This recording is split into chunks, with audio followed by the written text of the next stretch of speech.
Ba, ba, ba, ba, ba, ba. Oh man, my hair looks real dumb right now. See how dumb my hair looks? I feel like my hair is just like real flat. It's because I took a shower. I took a shower and then I immediately like put a toque on and went outside. And then it dried flat is what happened. It dried flat. And so now hold on. I can't do the stream looking like this. I can't do the stream looking like this. I'm a fashionista after all. I actually love fashion. Like I find myself whenever I get into situations like it's a horrible. It looks exactly the same. Okay, I love sitting down with the Cosmo. Like if I have a friend and she's like got a Cosmo or something, she's just like reading in the corner. I'm just like I like want to squinch over and just like have a look. It's so fun to just sit there and women know that these articles that are like 600 ways to please your man, they know that these are bullshit. Like they know. That's the point. You're supposed to laugh at it. Anyway. I don't know why I get talking about that, but I do. How you guys doing today? Had a pretty good day today. Got up, decided to spend most of the day outside today. I took a nice walk around, went and got myself a burrito. Really celebrating. I finished a project. I finished reading that book, and now it's going through the proofing period where the author's got someone there who's going to listen to it. The author herself, she sent me a message saying, "Yeah, I was going to proof it myself, and then I started, and I was just like listening to my own writing, and it killed me." And as somebody like I can't listen to my own stuff for the same reason. Like it's too like, oh no, I said the letter O too long in that word, like you get really like, ooh. This is a phenomenon that happens to artists all the time where like you can't actually listen and critique with any value your own work or your own art. I just see it all the time. And so she's got somebody who's going to proof it, go through it. She'll let me know if I need to do any re-recordings or anything like that, which I'm game. That's completely fine. That's part of the process. But so today was kind of a celebratory day, and I got through a little period of feeling really sad about the project being over, And I spoke with another friend of mine who's also an actress, and she said, it's not that sensation that you're feeling is not actually sadness. It's like a free falling kind of thing. It's like you're feeling the sensation of no longer being tethered to that. So it's actually it's not sadness, it's like a releasing, it's like a freedom that you're interpreting as sadness. And I think that that's true, right? Like once I kind of thought about it that way, I was like, oh yeah, like now I have like free agency. Like I no longer spend my evenings with this project. I no longer do that. And and it's just like it's not necessarily true because now I can go back into the audition like cycle, right? Like there's an audition cycle. Like when you're not doing the project, you're auditioning for the next project, and that's kind of the cycle of it. And in my consciousness, like I got to get over the idea. Like I really hate auditioning. I've always hated the audition cycle. Just like I hate like looking for another job, right? You're always told like, oh, go look for another job, as if that doesn't take time, as if that's not like a job in and of itself to go and look for other jobs. And I've always hated doing that because I really hate. I hate like, oh, so I have to take all of this time handing in resumes and then filling out forms that have all the information from my resume into the form. The idiotic. Anyway, that's what the millennials have always complained about. And I refuse to do it anymore. If your system says upload your resume and then it tells me to take all of the information and put it into the form, right? That I've got to like copy it over myself. I just don't do it anymore. I'm like, oh, if your system is this incompetent, then I'm not interested to be part of your industry.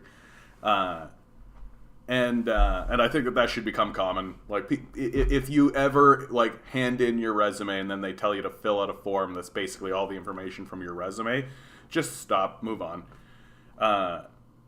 And the reward for all of that work is that you get to sit down in front of somebody and pretend to be a different person and sell yourself to them.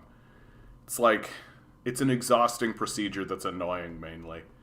And the difference, I guess, between this and like the auditioning thing, like at least in the system that I'm in, for those of you who don't know,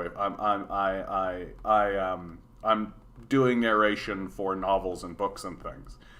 There's a website that you can go to if you're interested in this. It's ACX, right?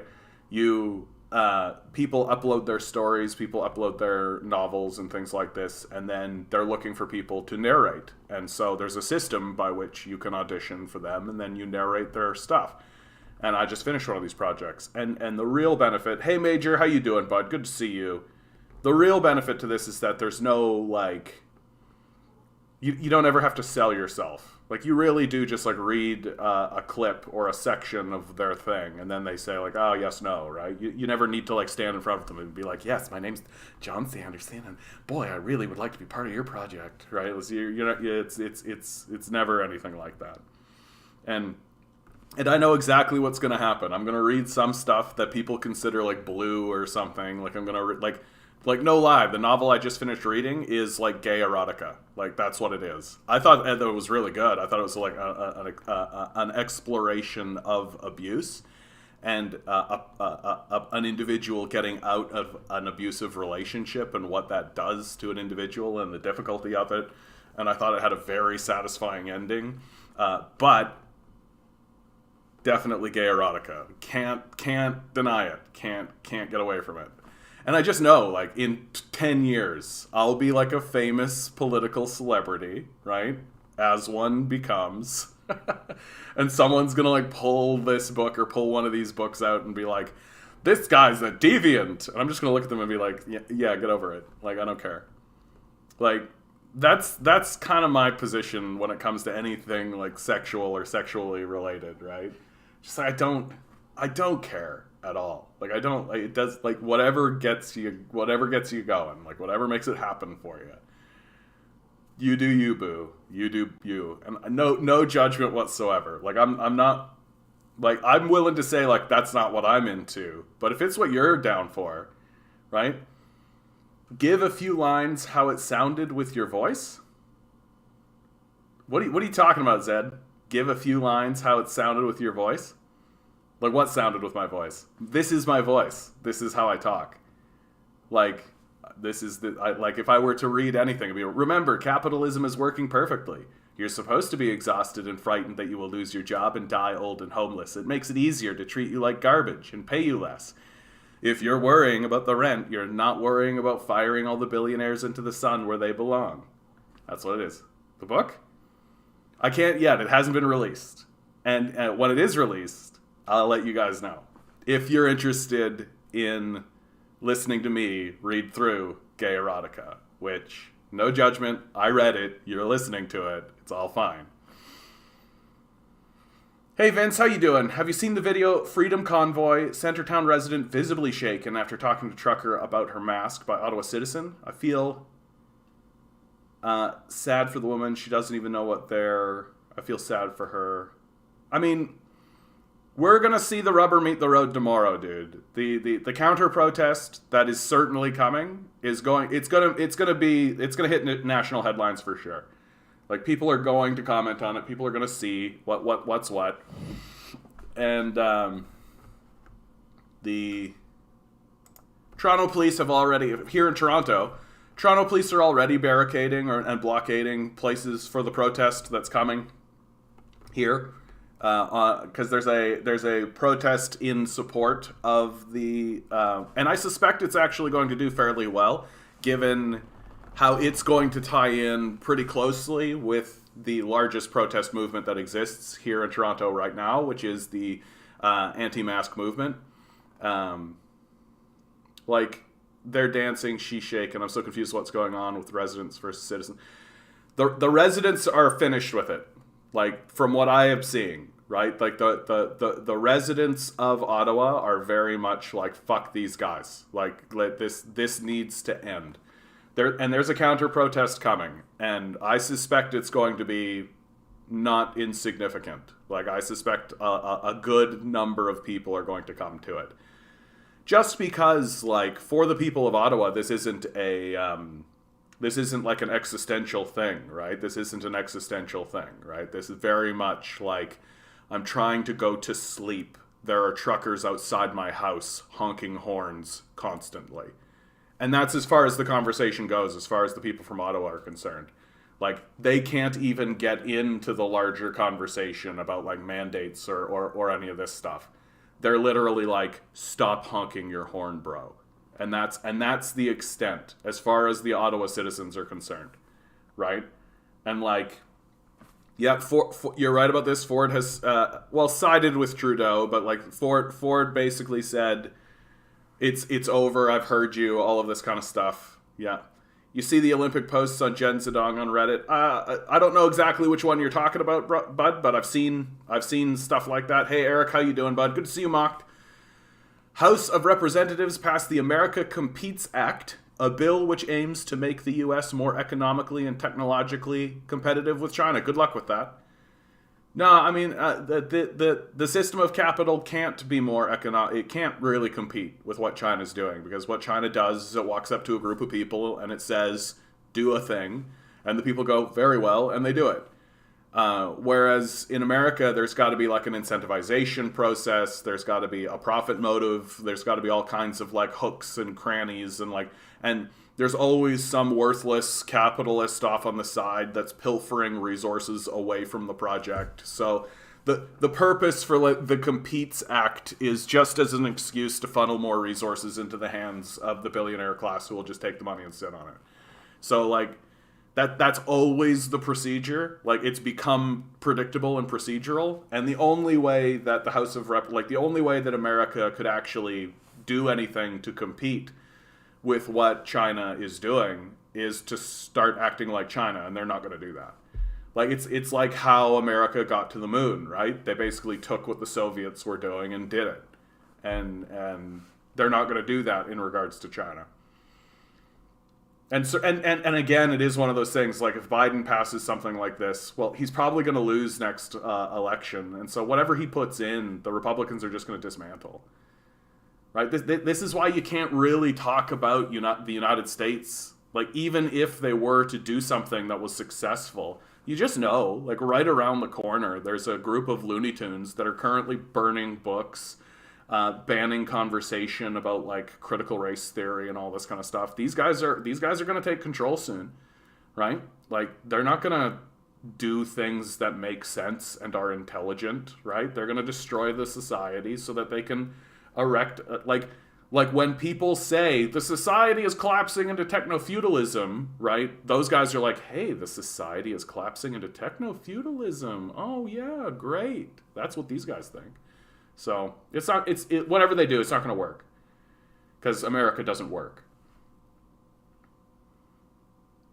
Guess he's really vying for liberal voters. The hardcore PC supporters are leaving him en masse. I mean, I just don't think, like, in terms of provincial politics, like, the hardcore PC supporters have nowhere else to go, right? So they can't abandon Doug Ford, right? Like, that's why I think Ford is pretty confident standing up and being like, and honestly, like, it's totally Doug Ford's MO, right? Like, Doug Ford, he really does consider himself as like a gunslinging cowboy, right? Like, maybe he doesn't say it that way, but that's everything he does and everything he talks about is so much like that, where he just walks around, he's like, oh, there's a problem, I got a problem, and it's completely in Doug Ford's MO to be like, okay, point made, right? Point made, we heard you, we got you, check the box, we got you, right?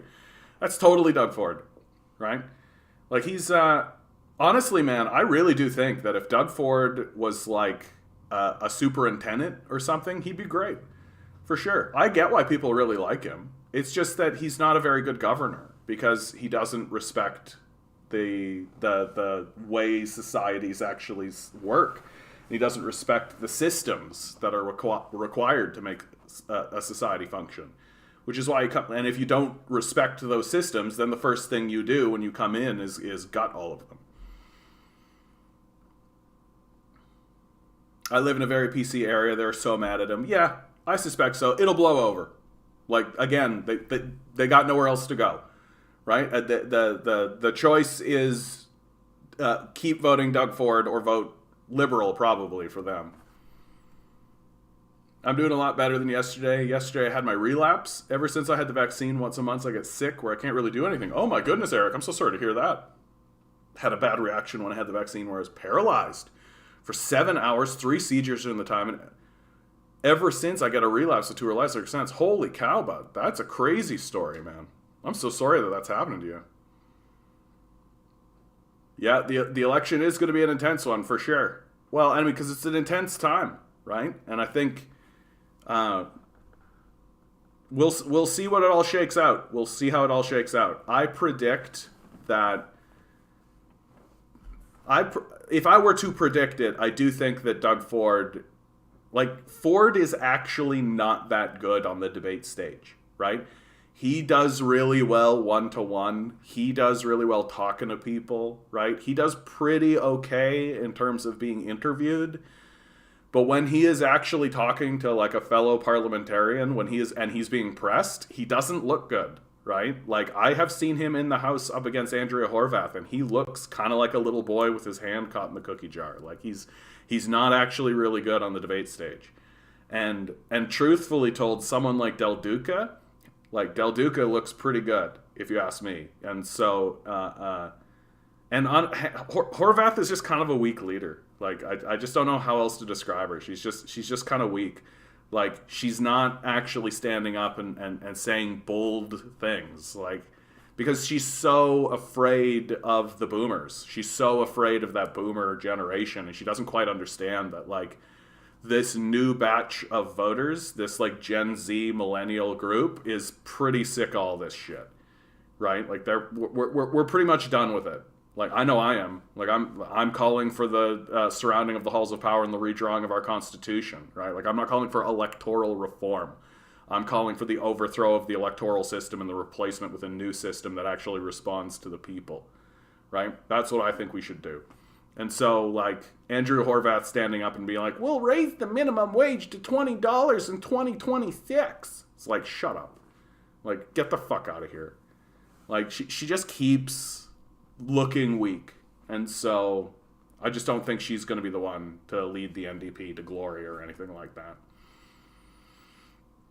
Protesters in Alberta have stormed a school, blocked an ambulance bay, call for all UCP MLAs to become independent. Yeah, $250 million in losses in 1 week.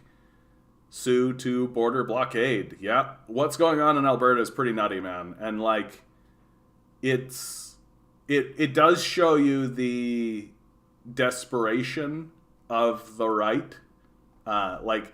And this is something I've been thinking about a lot recently. It's like, the right wing is not going to go down quietly, right? Like, they're not going to, like the culture is shifting away from them. And they're not, you could take a look at the states to the degree that they're willing to go to protect themselves, right? Like, in the United States, they're literally, like, blocking voting from happening.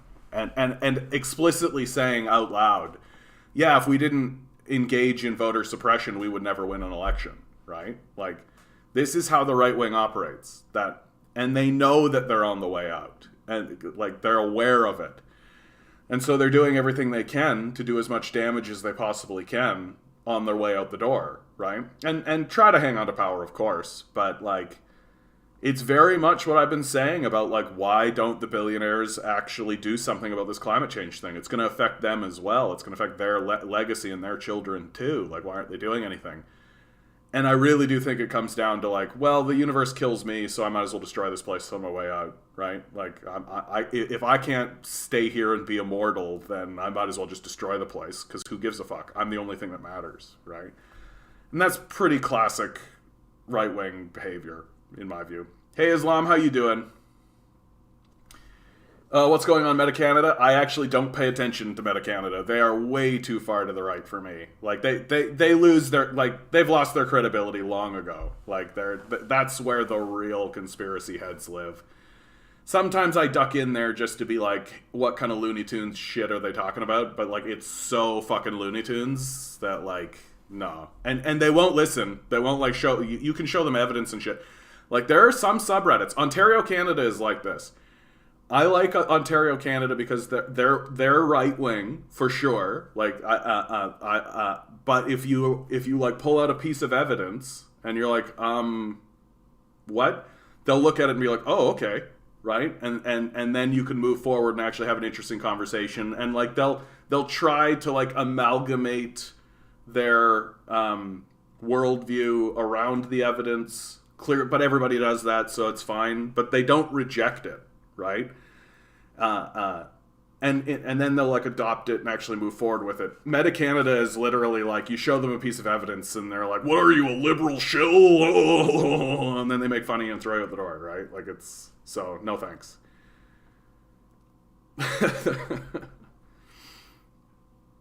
Clear out solution for the convoy crisis to end. Trudeau resigning. DM, hey DM, how you doing, bud? Haven't seen you in a bit. Yeah, Trudeau's not going to resign, bud. Trudeau's not going to resign. Like they are going to have to, like, his own party is eventually going to have to force him out. They're going to hold a vote and they'll get rid of him. It'll happen eventually, as it happens to all politicians, right? Like that's the end game for every politician. There's no such thing as like, I mean, there is such a thing as a politician that like dies in office or whatever, but like it's very uncommon. Far more common for a leader to be told that their time has come, that it is time to step down. Give me freedom as they take your freedom. Respect my property rights as they impinge on people's property rights. Yeah, it's a tough situation. It's a tough situation, the Ottawa protest. I feel like I've landed on like, why go to all this effort to beg for literal scraps? Like, really, their seminal statement is everybody back to work.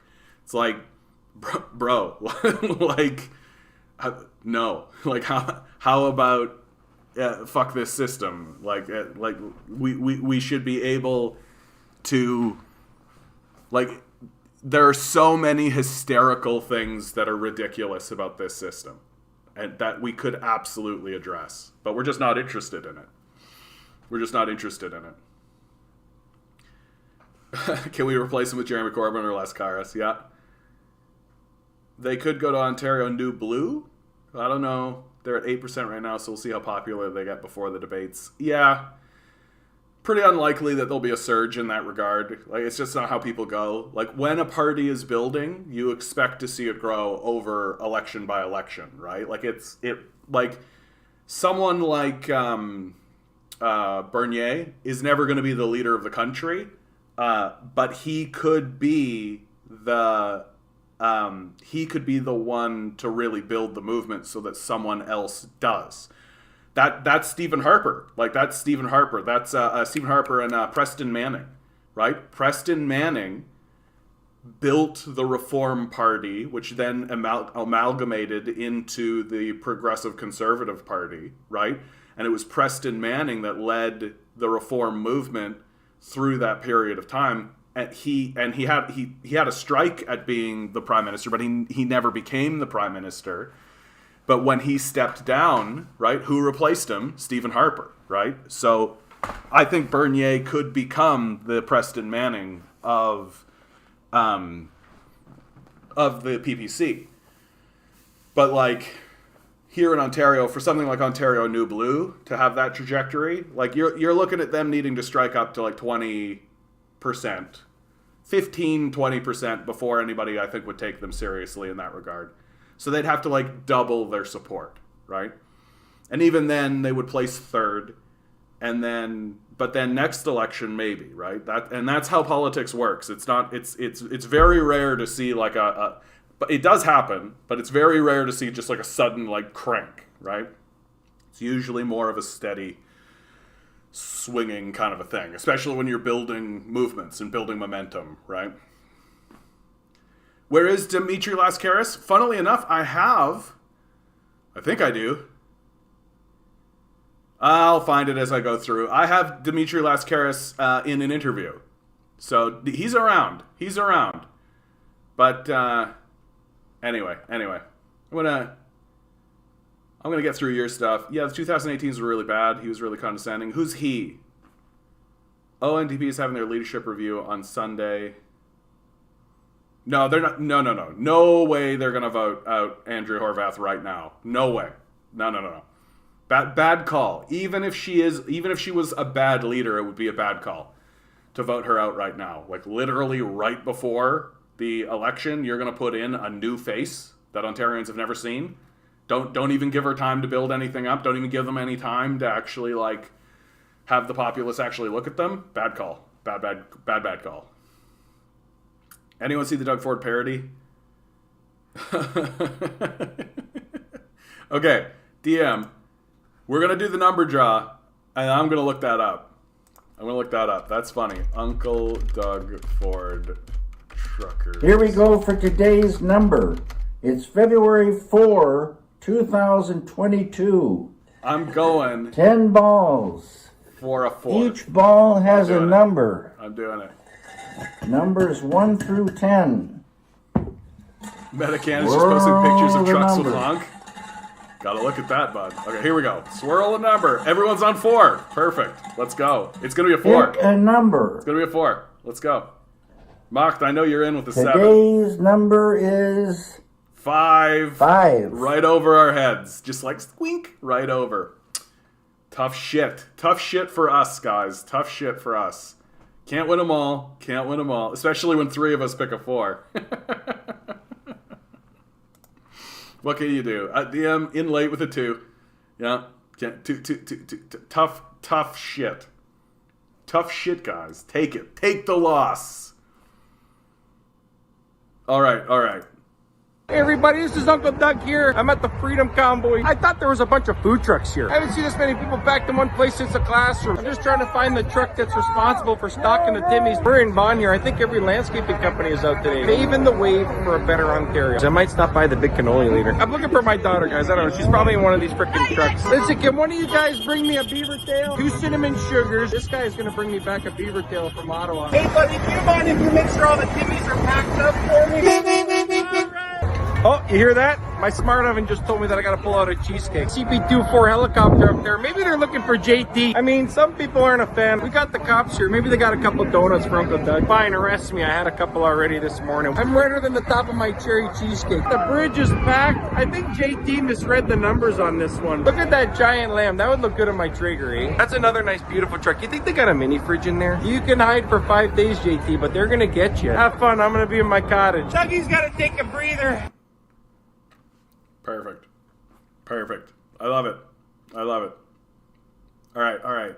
And thousands of protesters on Parliament Hill calling for I'm going to check out Meta Canada, man. You've got not create a post. Meta Canada. Communities. Meta Canada. Hilarious. Absolute comedy gold. Oh, yes. I love this, dude. This is actually kind of nice. And then, like, my mental health can't take this any longer. I almost threw up from my constant honking at my office. I hope our members of parliament are safe and secure before things get bloody tonight. I want to fucking die. Wow. Truck goes honk. Like, this is kind of what I'm talking about Meta Canada, right? Like, this isn't being put up because it's like, oh my god, we should be concerned about this person. It's being put up because they're like, look, it's working. Look, we're fucking with them, right? But I will say, this is pretty funny. Just like, me. Like, it reminds me of, like, sometimes I'll be just like on one of these like funny website like Imgur or something, and somebody will do like a 69 joke or something, and then all of the comments are just people going nice, right? Like there's like a hive mind kind of thing that happens to humans where we just like to be part of what is happening. Like we like to be part of what the whole group is doing. It's like a group think sort of a thing. And I'm not trying to say that as like a negative. I just think it's something that humans do. I think it's, and I also do think it is something we can be caught up in, right? Like, humans can get caught into hysteria. Something like the Salem witch trials, right? Like, really, really think about how crazy that would have been to live through. Literally, your whole community is the prevailing concern, and they're holding tribunals, and they're executing people because they think they're witches. Like, that's pretty fucking wild, dude. That's pretty fucking wild. I don't know how much more time I want to spend on the convoy, actually. I feel like I've made, like, until something actually really hits now with the convoy. Because right now it's just people are there, like, and the people of Ottawa, like, this is what it is. Like, the convoy people are there. The people of Ottawa are pissed off at them. The leadership has made their position fairly clear. We are starting to get commentary coming out of the higher ups. Oh, here's an interesting poll, right? Those who feel they have a lot in common with trucker convoy protesters. The breakdown is actually basically how you would think, right? And the surprising one is actually the Green Party, right? So Bloc Québécois is about 19%, NDP 23%, LPC 25%, CPC 46%. That's actually pretty low. I thought that the CPC would be higher than that, right? I thought that conservatives generally would be, like, conservatives are more in common, right? They say they are. I thought it would be a lot more, though, right? But the PPC is up in the 82%, right? And so, and the Green Party at 57%, right? Yeah, interesting. Very interesting. Yeah, very interesting. Which kind of flows into the general, like, the Green Party is just green conservatism, right? Like, that's always been the statement surrounding the Green Party, that they're basically a conservative party. They just care about environmental issues, which it's like, oh, okay, like, and here you can see that illustrated fairly clearly, frankly. Like, I do think that, yeah, I think this breakdown is very interesting. I mean, why the hell would the Green Party actually be that interested in this particular protest, right? Like, the protest is anti-mandate, to a degree anti-vaccine, open everything back up. Like, I would think that if I was a Green Party member, I would be like, no, like, these closures are actually great for the environment, right? That one of the times that we have actually managed to reduce our emissions was during the lockdown. Like, we've shown fairly clearly that we could reduce. Doom to bloom. I don't know if I've ever seen you here. Good to see you. Bit late on the number, and you missed it. It was a 5. Right? We all missed it. Isn't that right? What a shitty way to end the week. Missing the number. That's it. It's a wash. Get fucked. Yeah, I would actually like to speak to Green Party people who are in support of this protest, just to know, like, what, like, the PPC are very clear, like, the CPC, I understand. I also understand why some of the CPP people would be on the other side of it. Liberals, I think, are pretty clear, NDP pretty clear, but the Greens, interesting. Anyway, and you just know, like, if you ask the 23% or 25% of NDP and Liberal, like, hey, why did you say you had a lot in common with the trucker convoy protest? They'd say something very much like, well, I get why they would want to protest. And it's like, oh, okay, yeah. That's basically where I think that would come from. Already, it looks like no conservative will be able to challenge Pierre Poilievre. I gotta do it. Every single time I say Poilievre, I've gotta, like, wave a wand like I'm casting a spell. Poilievre! Right? I can't just fucking say his name. I can't just say Poilievre. Even when I say Poilievre, I feel myself just going like, Poilievre. Anyway. Yeah, I mean, I think it's the writing is on the wall. It's fairly obvious who's going to become the next leader of the Conservative Party, given his posturing, given his positioning, given how vehemently he supported the protest straight out the gate. That some of the statements he's been making in the House of Commons, right? given who they chose to be the interim leader, right? Oh, she had a really great statement. Candace, here you go. Over on to question period, interim CPC leader Candace Bergen calls Deputy Prime Minister Chrystia Freeland's reference to the effect of Confederate flags on black Canadians as classic gaslighting. Yikes. So we're watching the Conservative Party take a pretty big step over to the right. Like, pretty big step. Just like, yeah, dude, if you're standing up and saying that, like, the Confederate flag, like, a person standing up and saying the Confederate flag has a negative impact on black Canadians, and if you call that gaslighting, it's just like, bro, like, yeah. I would think that a Confederate flag would have an impact on black Canadians.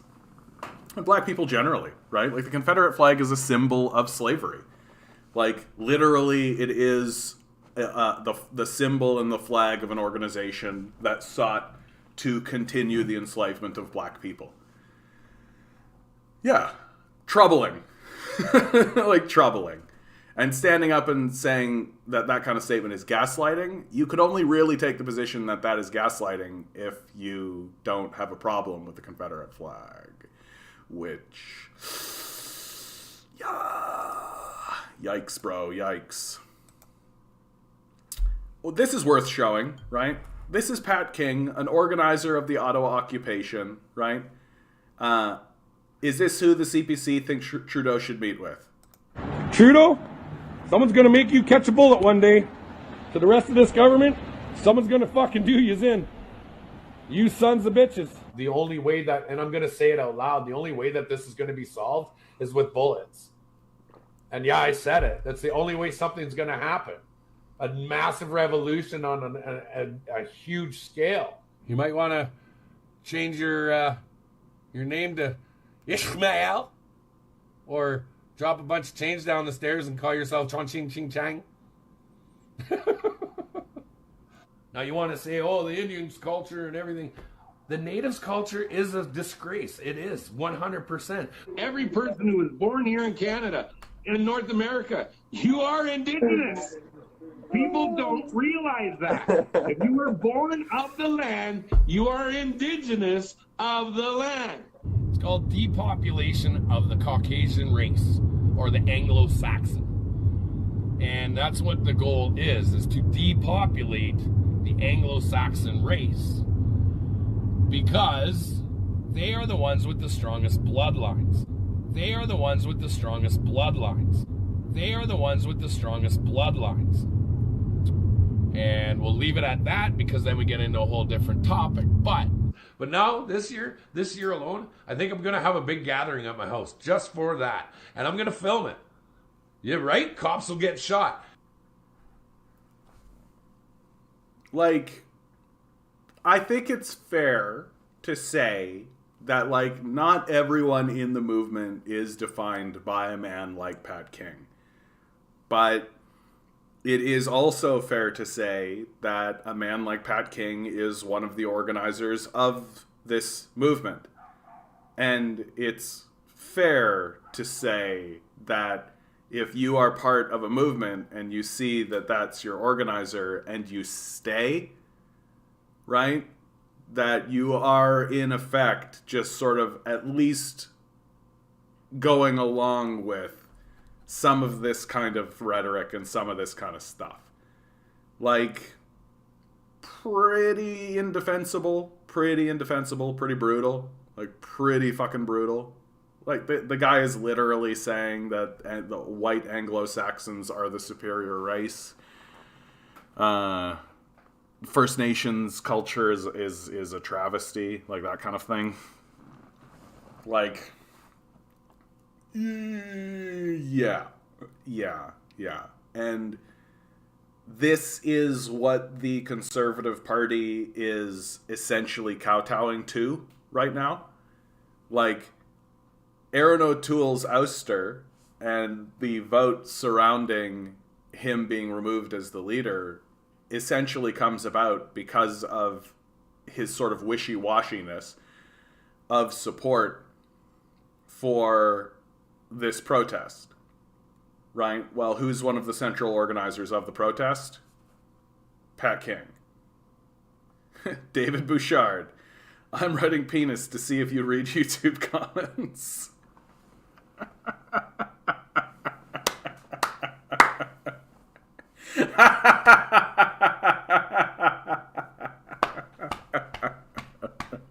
Thanks, David. I don't know if I've ever seen you here before, bud, so welcome aboard. Good intro. Well done. You did it.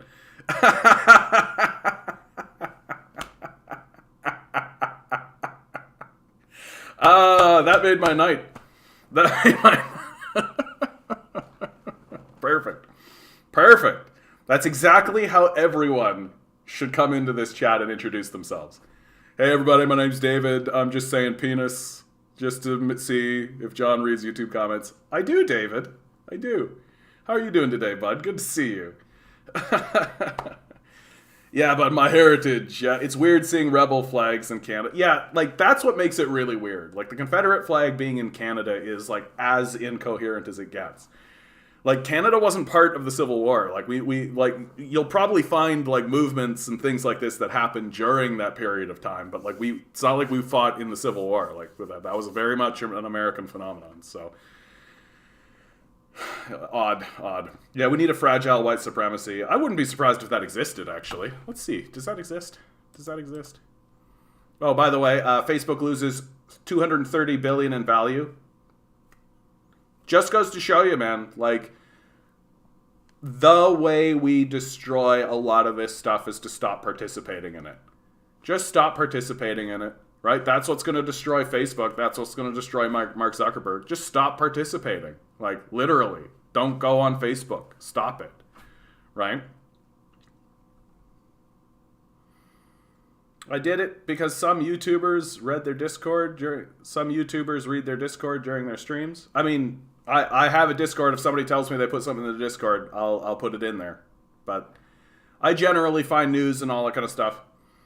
Yeah, I can't wait to see the shit show. Unfortunately, I can't stream tomorrow, David. It's so annoying. I have to go do my capitalist job on the weekend, and so just as these protests and everything are happening, like, I would love to go downtown tomorrow. There's going to be one in Toronto here too. I would love to go down and see all the action, but unfortunately, I'm tied up.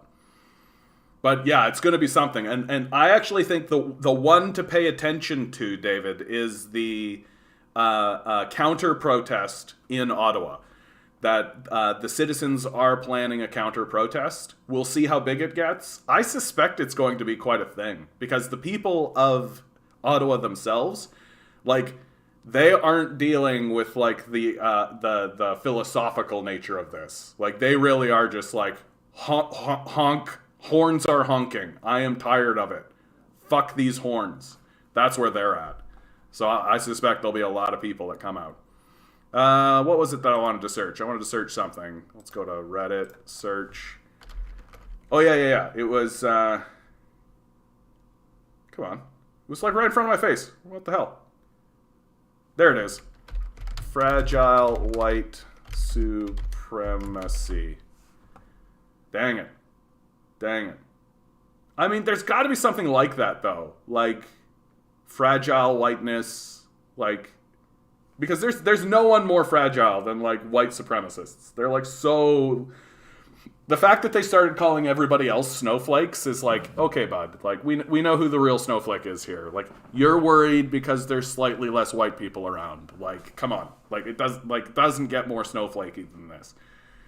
And, like, they don't and it's the same thing I keep saying. Like, it's isolating to say these things. Like, if you as a group of white people are walking around saying the dumbest shit possible, like there's a plan to depopulate white people, well, you know what's gonna happen? No one's gonna have sex with white people, bro. Like, it's just what's gonna happen. And if nobody has sex with white people, there's no white babies. Like, it's just what's gonna happen, right? Like, and there's no fucking plan to depopulate white people. Like, I can't imagine how fucking dumb, right? It's just so fucking dumb. The right will never denounce them, only in rhetoric, yeah. They don't protest in Montreal because counter-protests would be huge, so they do it in Quebec City, where people are usually more right-wing. Yeah. I mean, that's just strategy, right? This is the big thing. Like, I don't mind that these guys are protesting. In fact, one of the major theses of this channel is that the left needs to surround the halls of power. Like we are in a period of abandonment. And it's pretty clear. So I don't mind that the right wing is going out and protesting. They're taking my advice as far as I'm concerned. It's just that they're protesting for their own enslavement. They're literally like, yeah, more capitalism. Let's go back to work, everybody. Come on. Like, what a waste of energy. Like, literally you're putting on all this time and all this energy so that you can keep working for these fucking cocksuckers. Fuck that shit. Right? If we're going to organize, we should organize for our actual freedom, right? Like, these guys are calling working for the psychopath class freedom. Oh, if you don't like your job, just go get another job working for the same guys, right? Like, and that's called freedom. And I'm like, how about, crazy thought, we get rid of these guys? Yeah, I'm on board with that. Pat King, he sounded like if you took Maoism, removed mostly all the theory, and added extra dumbness. Yeah, that's right. Have you ever noticed, like, all of the best, like, far-right leaders have actually really cool names? Like, Pat King is a pretty cool name, right? Like, if you wanted to go by Patrick King, right? That'd be pretty good. But Pat King has, like, a kind of a hometown sort of thing, but it's got a very authority. I mean, it's King, for God's sakes. But, like, and it's like Faith Goldie, right? Same story. It's like Faith Goldie. You're just like, oh, wow. There's a shyster I wouldn't trust, but cool name. Candice Bergen released a new video about the protest. She's calling out Trudeau. Yeah, of course. No, it's turned in. It's taking. It's what the Occupy movement refused to let happen, right? That the Occupy movement never allowed itself to get funneled into the halls of power, and so it had to be dismantled. Unlike its counterpart, the Tea Party, which did get into the halls of power and then was effectively co-opted, right? This protest is just being co-opted by the right. That the Conservative Party is co-opting it. It's trying to funnel it into the halls of power so that it can be diffused, right? It'll just and it's just going to be used as a political cudgel. And so we're going to see more and more and more about it. Like, semi-trucks will become like a right-wing like emblem. There'll be like little badges with a semi-truck on it, and that'll mean something politically. They deleted the GoFundMe. Where's all the money going to go now? They're going to keep it, bud. Like, the people are... That it was always going to happen that way. Wonder if tomorrow we'll talk with the CBC about it or something. No. Like, the people in the Conservative Party know what that grift looks like. They understand what's happening. And if anything, they're just going to tip of the hat and be like, good for you. Right? Good for you. That's the entrepreneurial spirit right there. Right? There's a fragile white Redditors, but it's full of libs, of course. I mean, I want a sub that specifically makes fun of my white genocide. Yeah. Oh, yeah. Maybe Ezial. Maybe it's up to you, bud. Right? Be the change you want to see in the world. From my heart to yours. No, the money has been removed from the organizers, so GoFundMe has it. I don't think that's how that works. You know what? I don't know enough about it. That's what I'm going to say, Vince. I don't know enough about it. So I'm going to leave it to you to do the research on this. Honestly, Vince, my position on specifically like the GoFundMe aspect, I don't think it's that interesting. Like, it's scandalous, sure, but it one way or the other, it doesn't matter to me at all. Like, you guys know me. I'm more about the big meta picture things, right? People were supposed to get some money. It could just be a straight-up refund situation. Anyway. I mean, for God's sakes, here you got Amazon's Bezos predicts only a limited number of people will get to remain on Earth. Like, literally just like, yeah, whatever, genocide, that's fine. Like, just straight up, like, yeah, whatever, fuck you. We'll let rich people stay on Earth. The rest of you become spacers, right? We're going to shoot the rest of you in the atmosphere. They even resurrected La Muette, I'm definitely mispronouncing that, for the occasion here in Quebec, the anti-immigration scam. Oh, yeah. That never really went away. Like, come on. But the right wing is always anti-immigration. It's their whole shtick. They love talking about immigration. They just love it, right? I really do think, like, at every story that comes up, a right-winger is like, how can I make this about the immigrants? Like, it's always that, like, in the housing crisis that's going on, right? Almost immediately there was a contingent of people who were like, well, immigration's up, Immigration's up, so that's going to really mess with housing prices. It's like, yeah, okay, bud. Like, immigration went up by like 5%. Sure, that's the reason why housing prices tripled. Sure. Recently, I heard by a New Zealand woman that she believes that the native people are taking over the government, creating minority rule. Yeah, that's classic. But that's not new, right? She claims the government are forced to use the native prayer.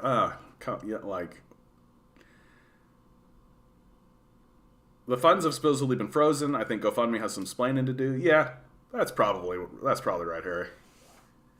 I mean, my opinion about that money is that it's going to end up in the hands of like a very few group of like the central organizers, and they're going to keep it. Like, that's what I think is going to happen. Speaking of speaking of white fragility, right? Why haven't you achieved complete communist utopia from the Western left, socialist countries? I run into this all the time. You guys have seen this happen. I've had conversations with people who have come in and challenged my views on communism and socialist countries across the world, rather. And it really is just like, it's like a white Westerner trying to tell me that the people who are doing socialism and communism aren't doing it right. And I'm like, bro, like, like, shut up. It's like the definition of backseat quarterbacking every single time it happens. And I just don't know how to explain it to these guys to make them see that that's what they're doing. Like, it's the guy sitting on their couch talking about, like, Tom Brady or whoever as if they could, like, do the game better. And I'm like, bro, like, no. Like, not at all. Not at all. Chances are good that the people who are trying to enact socialism and communism know a little bit more about the subject than you do, right? And I feel like that makes me diverge a lot from a lot of the so-called progressives and leftists that exist on YouTube and on in the online sphere. Like, I generally defer to the nations that claim to be socialist and communist first and try to find the rationale behind their thinking first, because they're the ones that are doing it, and they're the ones that are trying to make it work and trying to make it happen. Like, and why should their opinions matter less than ours exactly? And that's where the conversation gets kind of into the white fragility position, where it's like, oh yeah, you think that our opinion should matter less than the Asian people who are doing it because we're white. People who have no notion of the brutal atrocities and exploitations that destroyed the global South will say shit like this. Yeah, exactly. For people who have not studied colonial history, how it still affects us today, and people who don't really understand what poverty really is, right? Like we talk about an increase in poverty here in North America, and that's definitely true, and that's definitely happening. But we don't have the same fundamental understanding of like what poverty means in like the Chinese context.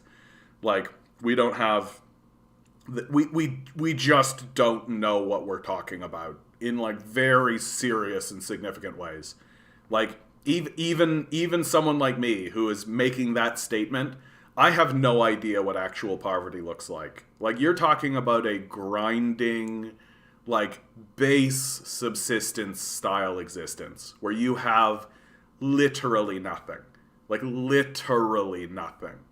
Like, this is why it's so difficult to have a conversation with many white Westerners about the situation in Xinjiang, right? Because people have this kind of scoffing view of even the idea of needing these vocational schools. And I'm like, bro, like, the people who are going to those schools know, like, they've got nothing. They've got literally nothing. Like, all they've ever known is warfare. They live in huts surrounded by dust. Like they don't like go home after a shitty minimum wage job and sit on a couch and then watch a couple of hours of Netflix. Like that's not their existence. Like their existence is scrabbling around for enough like rice to be able to like put it, and not like rice that's well prepared with spices and shit, and not from like a package that they pull open or something. Like literally like a handful of rice that they're boiling in a pot over like a campfire in the midst of like a village, and that small amount of rice is literally being made for everybody.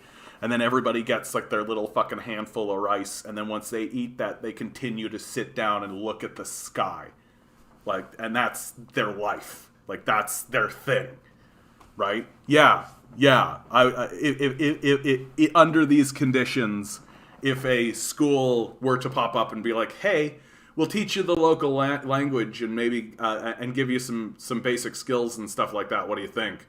Yeah, I could see a couple of people being like, continue looking at the sky, or you know. We just don't have an appreciation of what poverty is.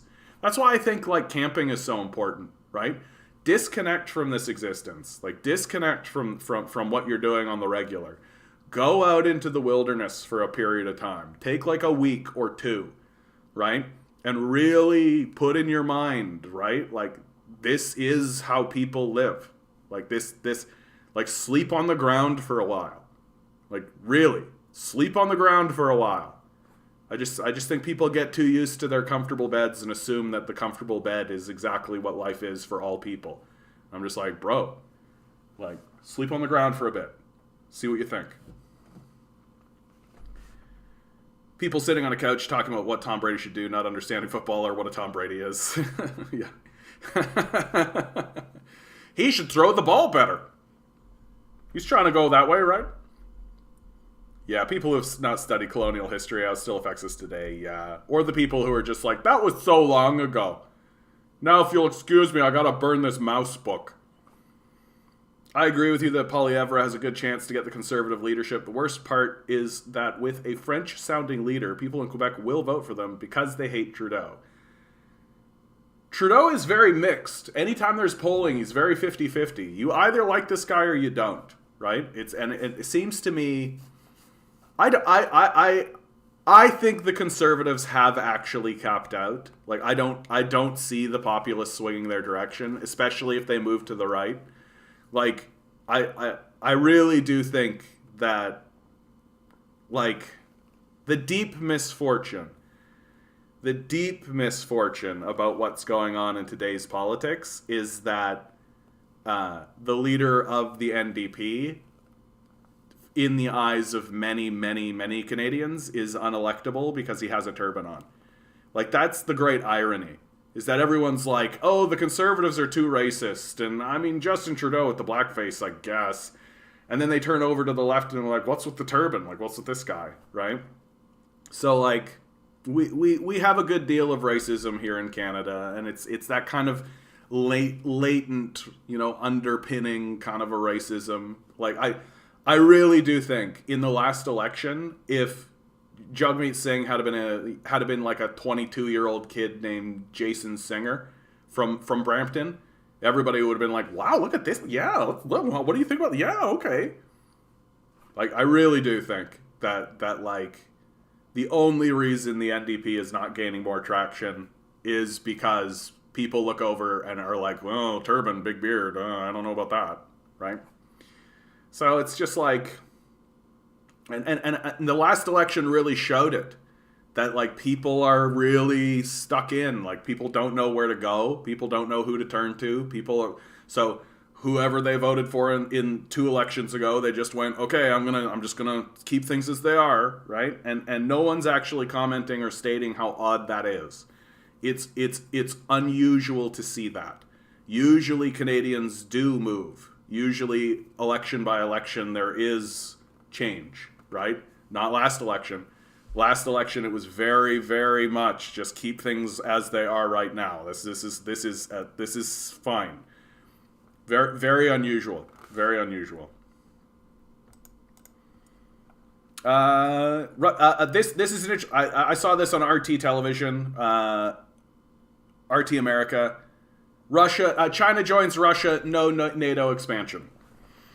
And more it is looking like the Americans are positioning themselves for a withdrawal from Ukraine.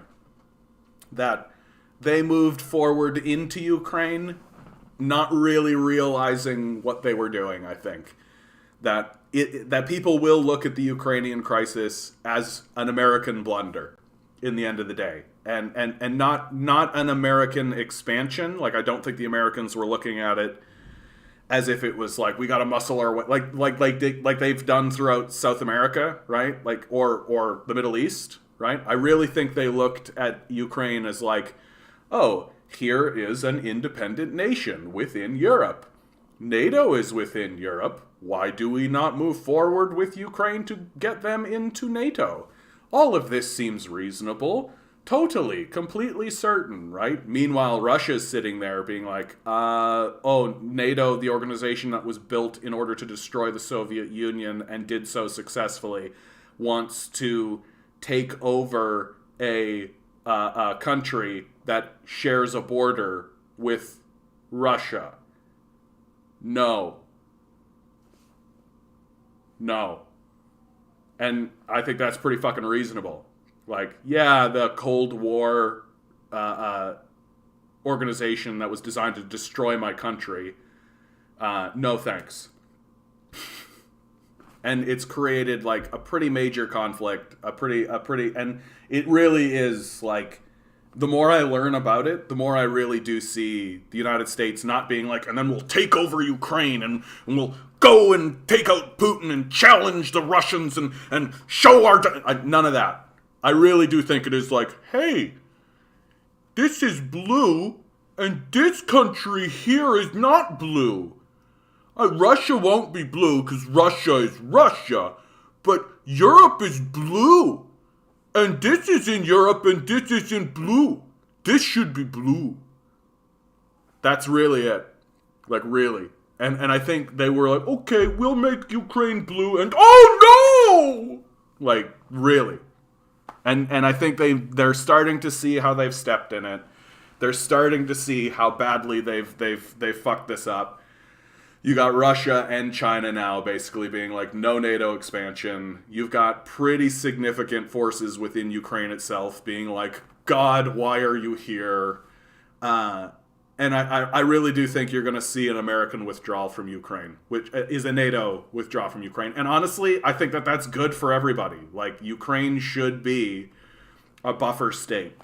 Like, no, just straight up. I genuinely believe that Ukraine, given the history of Russia, given the history of Europe, given the history of NATO, Ukraine should just be its own thing, and everybody should say, hands off Ukraine.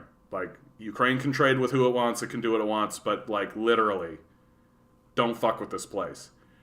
And that'd be a great way for everybody to just be like, cool. And if everybody could actually agree on that, and if everybody could actually agree that, like, yes, this is a buffer zone, I think that's a great way to move forward peaceably, right?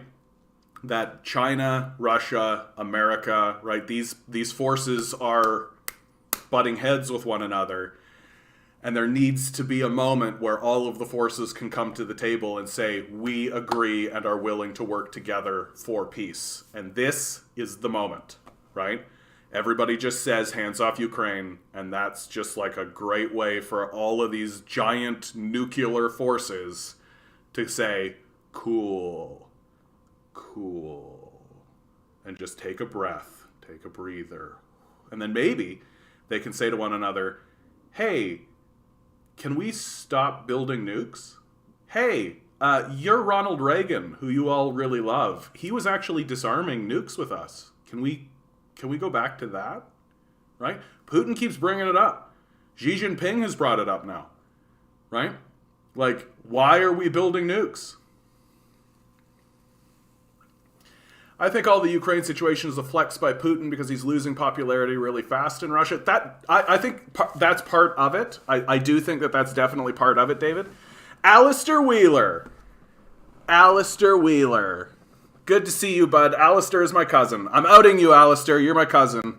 And I love you. I hope you're doing well in the world, bud. We were just talking about that. I have no opinion in terms of goodness or not. I always knew that money was going to get stolen. Like that's what's going to happen. Like whether it's, the question is it, Alistair, you might know this, who steals the money? Like who is taking the money? Is it GoFundMe itself?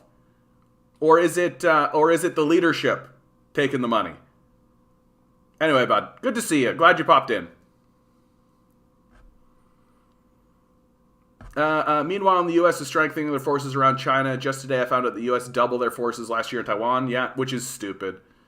Like, it doesn't matter how many forces they put in Taiwan. Like, China is going to move forces into Taiwan eventually. It's an inevitability. What matters more is the South China Sea.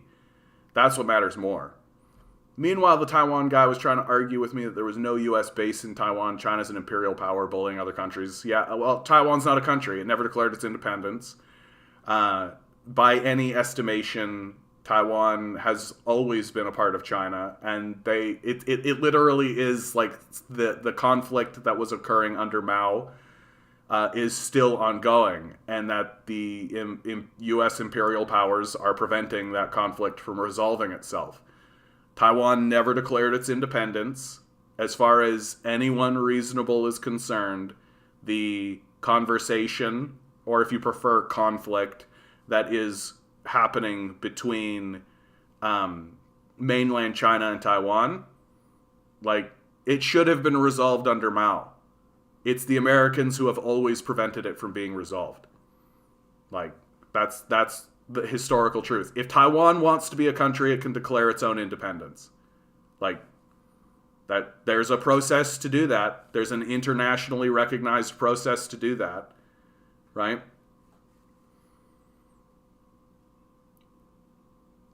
Not sure. Yeah, it's worth keeping an eye on, Alistair. It's worth keeping an eye on, for sure. Because, like, if GoFundMe steals it, I'm like, what the fuck? Like, get the fuck out of here, GoFundMe. Like, who the fuck are you? But it's likely going to be the leadership itself. It'll be people like Tamara Lich, right? Pat King. Like, they'll be the people who end up with that money. And then they'll use it for some sort of political stab at something, right? But I've always known, like, that money is never going to end up in the hands of, like, the protesters. Like, that was never going to, like, trickle down. Like, that was never going to happen. Pierre Poilievre put out a video called CBC Spreading Insane Conspiracy Theory. Yeah, as he does. As one does. Let's actually dig on that, right? Because directly saying insane conspiracy theory is a bit evocative. That's why I like Pierre, man. Like, he, CBC Spreading Insane Conspiracy Theory. 3 days ago. How long is this? 31 seconds. Easy. I do ask that because, given Canada's support of Ukraine in this current crisis with Russia, I don't know if it's far-fetched to ask, but there is concern that Russian actors could be continuing to fuel things as this protest grows, but perhaps even instigating it from the outset. Well, again, I'm going to defer to our partners in the public safety, the trained officials and experts in that area. Yeah, honestly, this is something that's interesting about Pierre Poilievre, right? Which is that he's 95 telling the truth, right?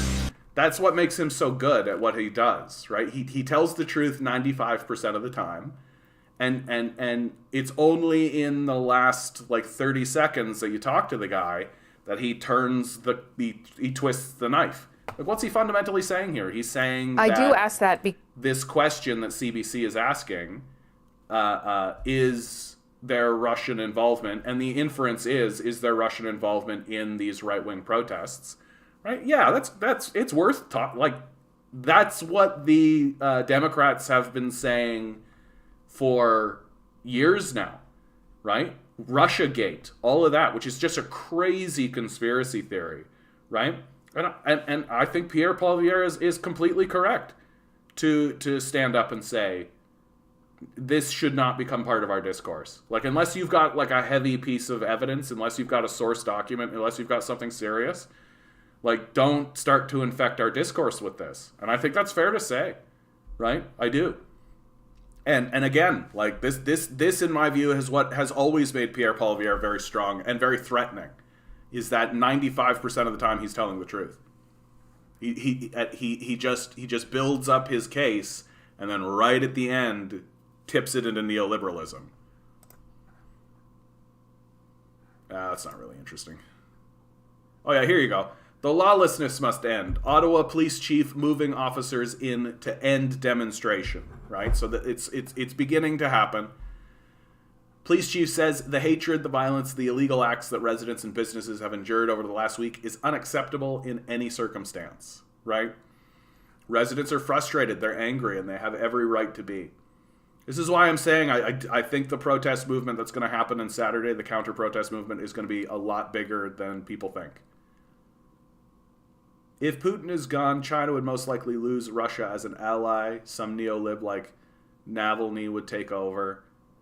I mean, I honestly, I think that any Chinese lead or any Russian leader is out of their mind if they don't work with China.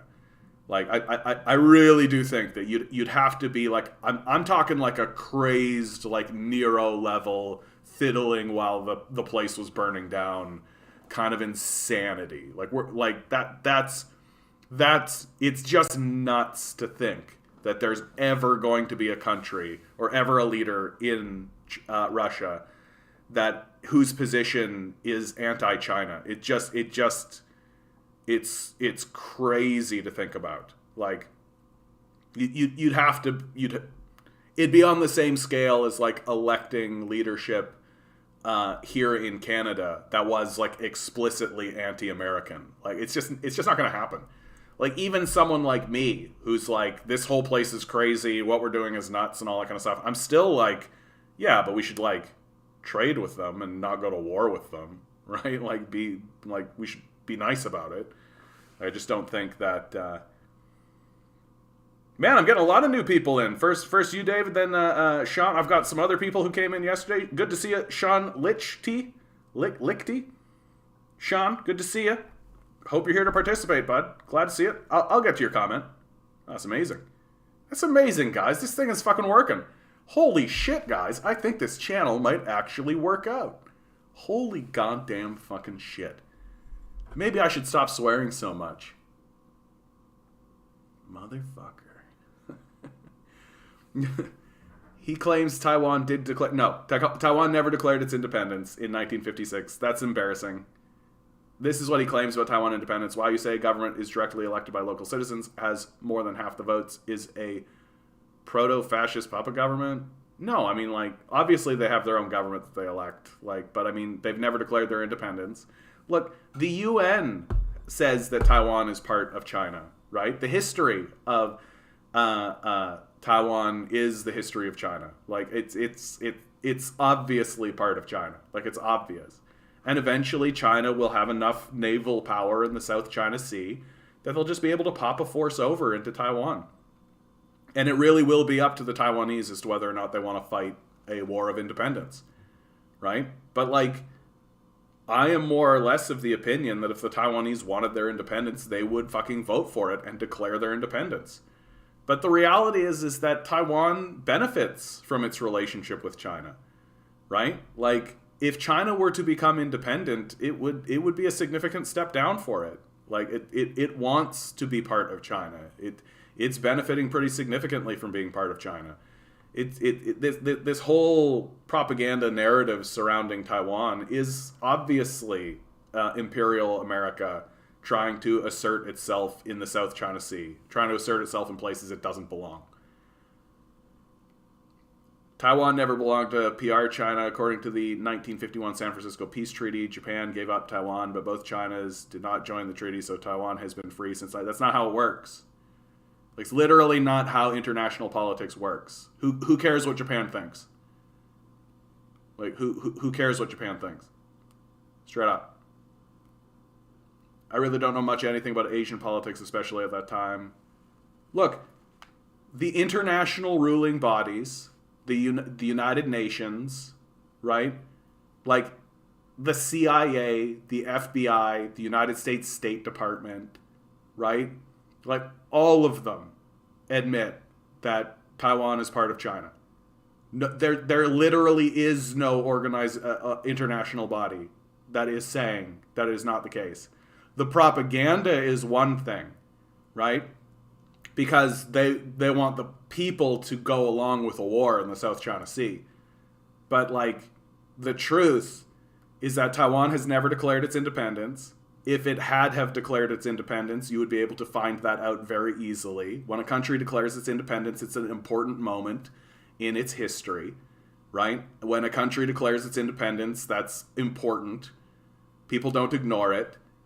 The United Nations would not ignore it, right? Like, so if you're trying to find a pretend reason for why Taiwan is its own independent thing, well, that's on you.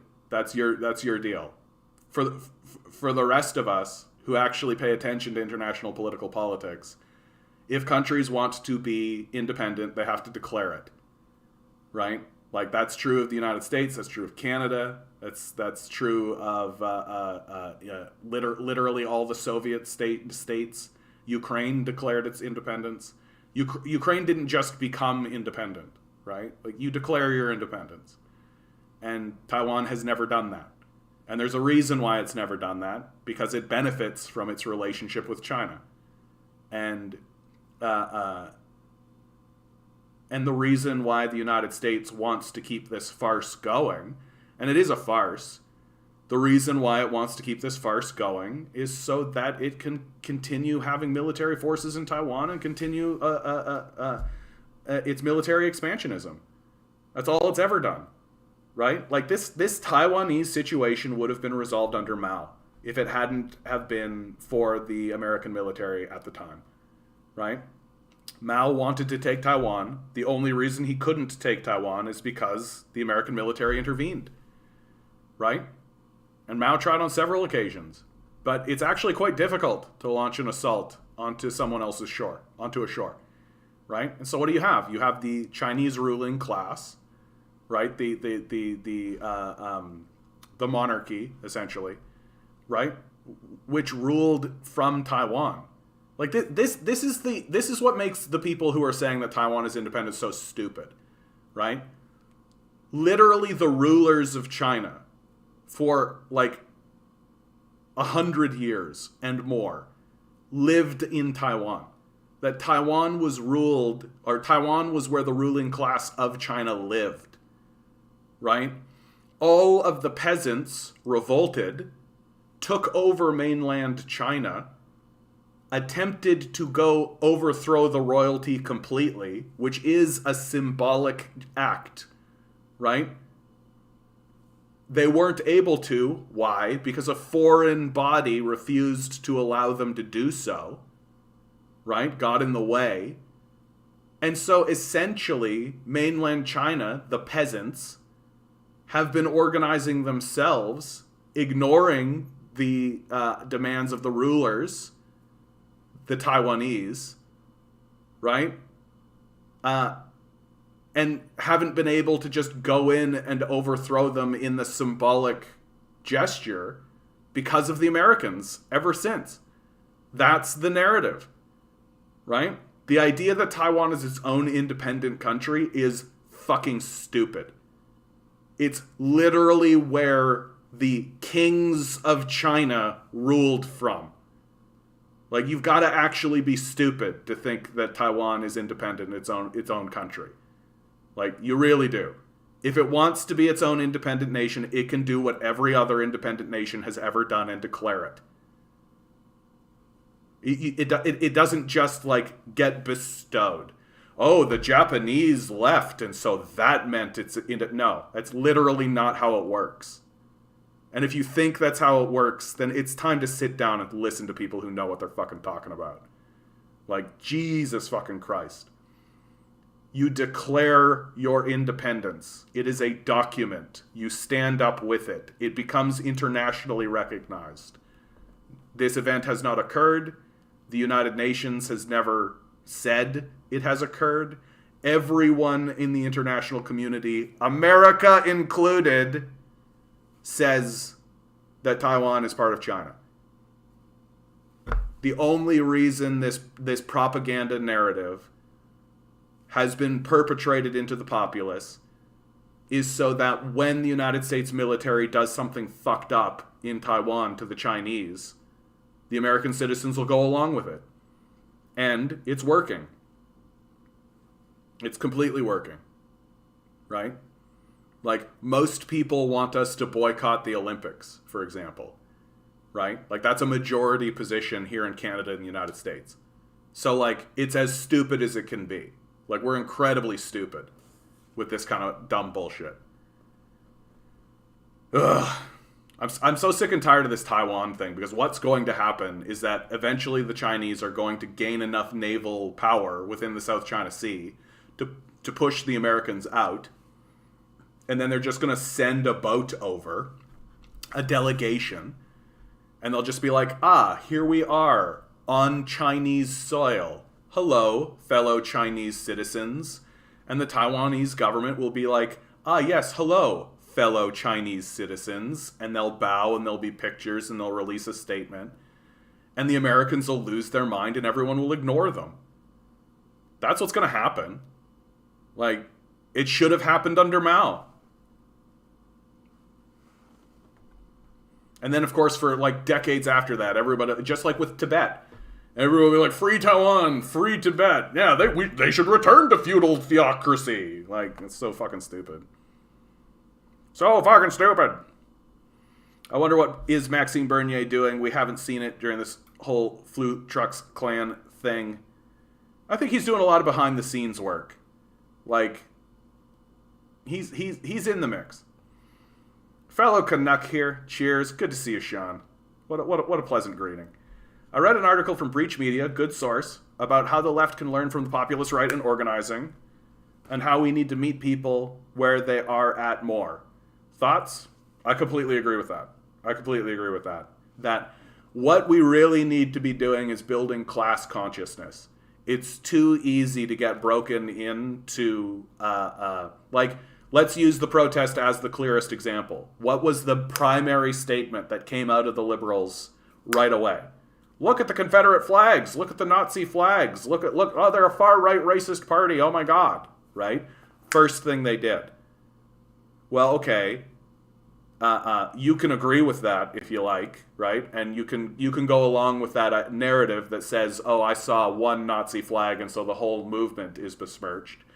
But I think it's fair to say that, like, when the Occupy movement was happening, there was a far left extremist group called the Black Bloc that was operating, and the occupiers said, please don't define us by that. And the populace generally went, yeah, okay. And so I think it's fair to turn around and do the same for this kind of organization, right? To not define them by their extremist elements, but what the whole point of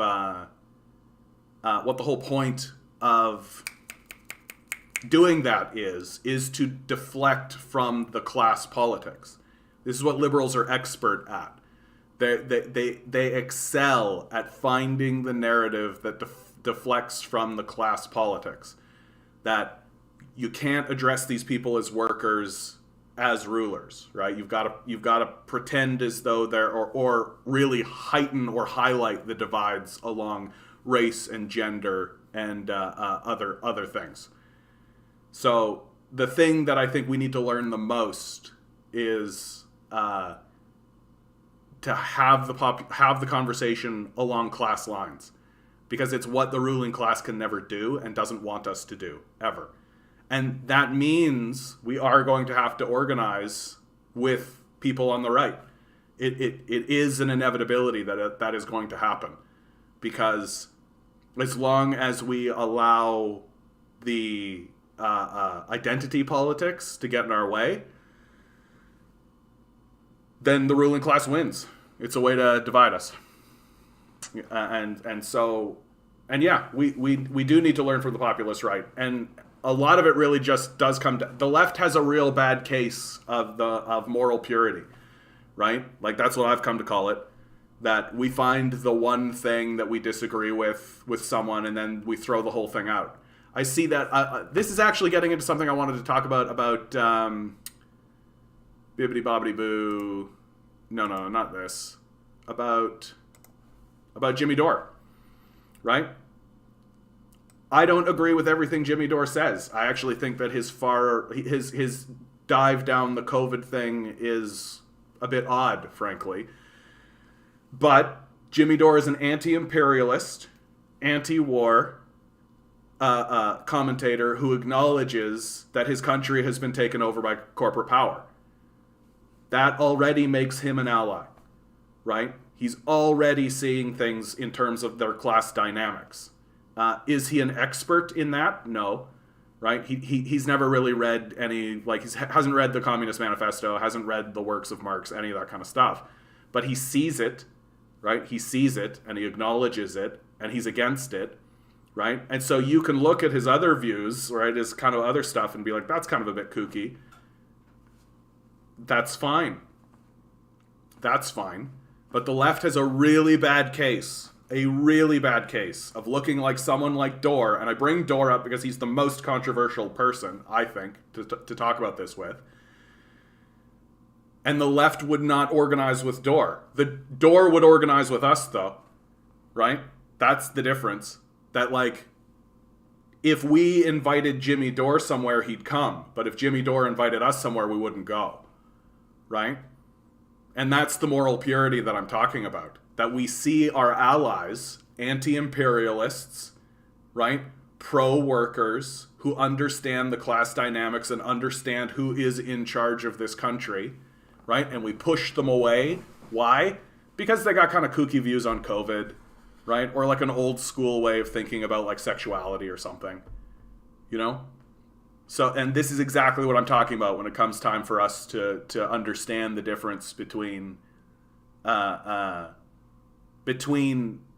identity politics and class politics, and to understand that the ruling class will always attempt to silence class politics. Anything but class. ABC. Anything but class. I discovered your channel this week. I love it. Try to come more often during streams. That's amazing, David. Thank you so much. I always like to say, guys, thanks so much for being here. Honestly, you're the reason this is so joyful for me. It's so joyful. I have definitely had days where I've been like, oh, the stream, I don't want to do it. Oh, woe is me. And almost immediately, it's just like you guys start showing up. We start chatting, start bantering, and it's so great.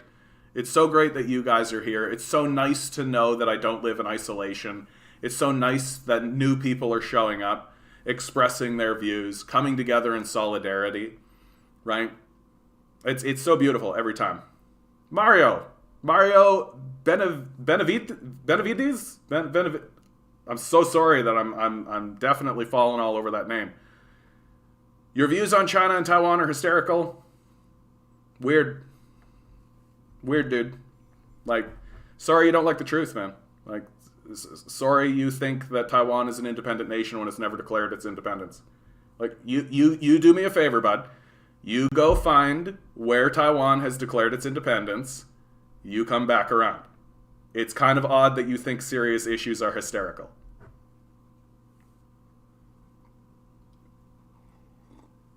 Yeah, they never talk about how the Dalai Lama owned slaves, right? Yeah, like the whole Free Tibet movement. Like, before the Chinese moved in, Tibet was a feudal theocracy. That the life expectancy of the serfs that lived in the feudal theocracy was 35. That was the average life expectancy. So, on average, I would already be dead. Right? I would already be dead. Right? In Tibet. While the Dalai Lama was ruling. So, when you say free Tibet, the question becomes, free it for who? To do what? For what purpose? right? And given the spiking life expectancy of the populace, given the spiking literacy, given the spiking wealth of the people of Tibet, I'm very, very curious about that position. Free Tibet to what? So the Dalai Lama can go own his slaves again? Turns out all you got to do is put on a robe and be like, the path to wisdom is the wisdom of the path, right? That's all you got to do to appear wise. There's actually a guy on TikTok that does this, right? He does it really well. He's got the kind of look, and he talks like this, and he goes, my friend, if you wish to seek the wisdom in yourself, then yourself is the wisdom that you will find. I'm like, that's essentially the Dalai Lama, right? And there's no spirituality in this society and culture, if you want to say that we have a culture, like, so we're so vulnerable to it. Like, we're so vulnerable to this kind of bullshit because there isn't actually a serious. We don't actually have like serious philosophers or serious intellectuals in North America. Not really. I think there's a couple, right? But like, we're so vulnerable to it that like hacks like Jordan Peterson can stand up and we're all like, ooh, wow, he's so wise, when like he just kind of talks a lot.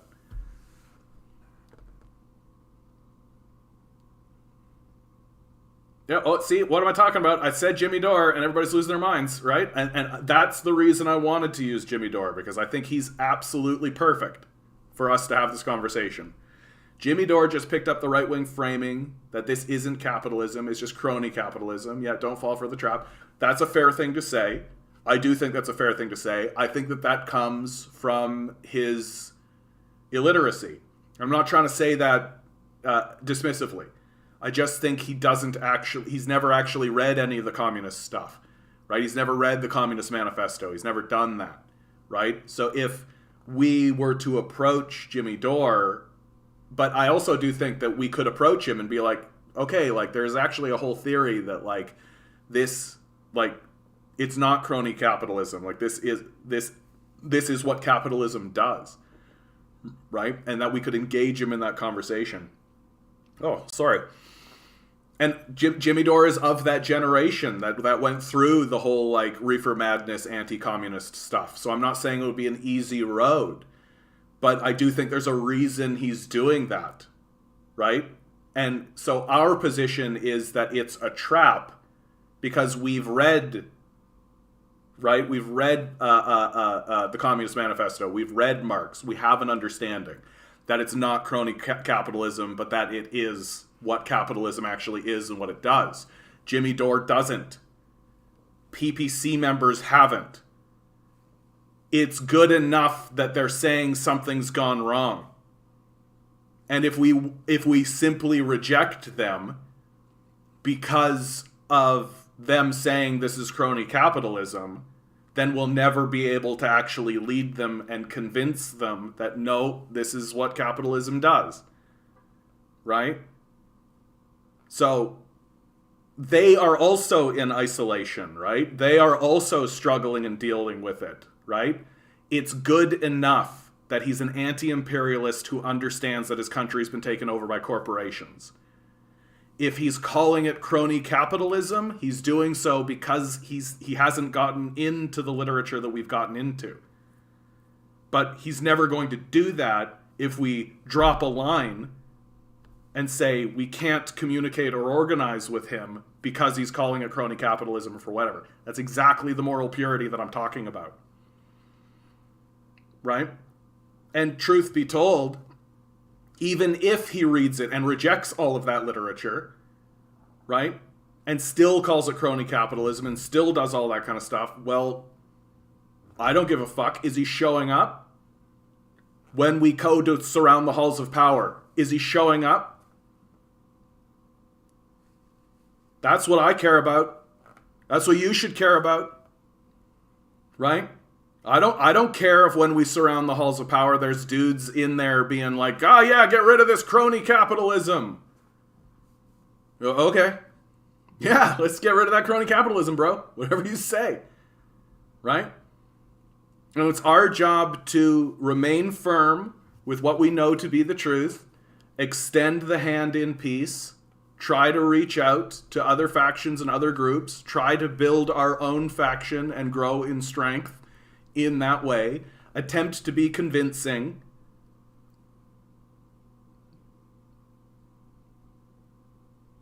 But if we just reject people because we're having a philosophical difference while they're showing up to do the work that we want them to do, I think it's self-destructive. And I love that I'm using Jimmy Dore for this, because Jimmy Dore is exactly the right this video is actually really perfect for exactly what I'm talking about, because when I listen to it, I'm like 50% of the time I'm like, come on, Dore, like you're a little off the rails here.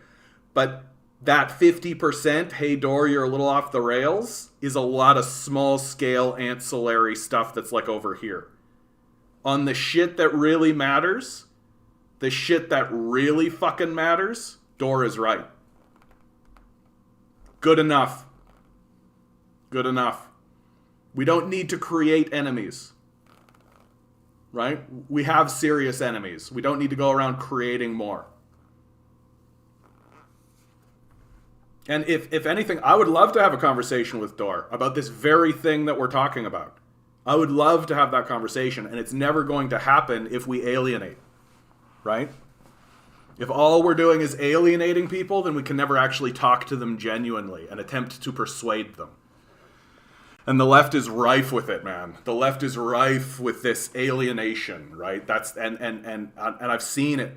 Oh, and I've experienced it, right? I've been on the side of the leftist who's like, I am holding on to the truth and I'm going to batter you with it. And I've gotten out of the conversation and just been like, I don't agree with them. And I also am not that inclined to organize with them. That's a fail, right? That's a failure. I have huge issues with Jimmy Dore.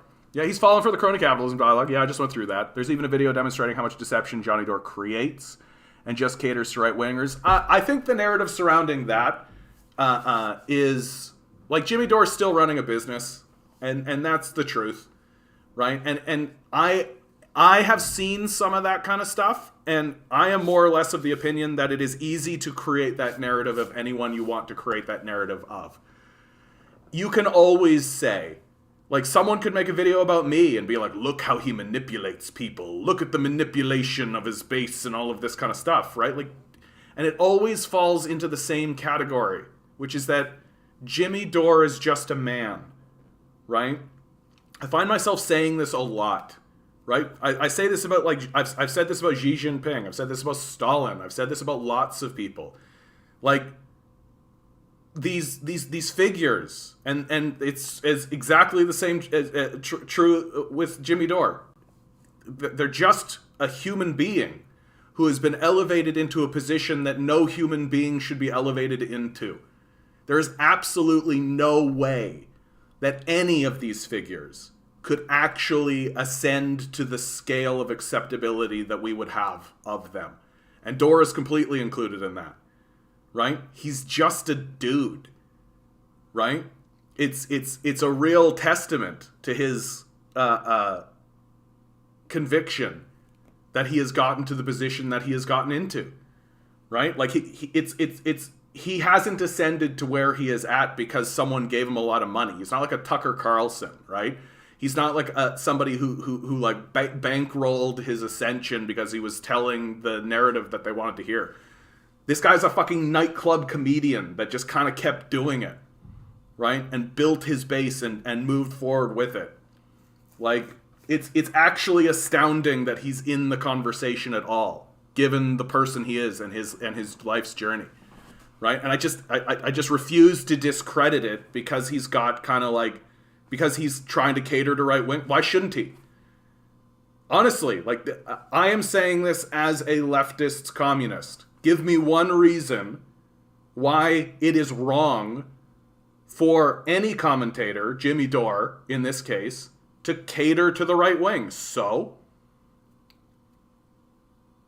like, I don't understand this. So, like, that's where he's finding his roots. That's where he's finding his influence. That's where he's doing, right? Like, okay, we should go and talk to him.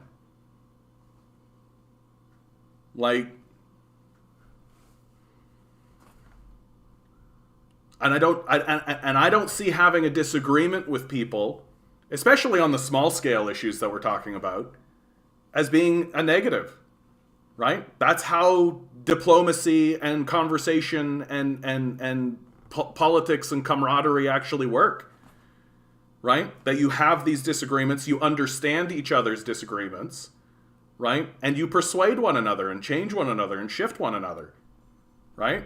But the left has a real bad case of moral purity, man. The left has a real bad, like, shields up. And there's good reason for it, if you ask me. There's good reason for it, right? The left has known nothing but betrayal. The left has known nothing but deception and destruction for hundreds of years in this country. Like, there's good reason why people fall for moral purity. Because it's a survival tactic from the individual perspective. But it doesn't translate. It doesn't work in the end, right? You can't build a movement that way, because the only way you can grow a movement is through inclusion, and moral purity is, by definition, exclusionary, by definition, right? And ultimately, at the end of the day, like, a guy like Jimmy Dore he's not our enemy. He's not trying to attack us. He's not going after us. He's not trying to dismantle or destroy anything we're doing. And in fact, if we started to actually gain steam and join him on the field, right, I think he would approach us with curiosity more than anything else.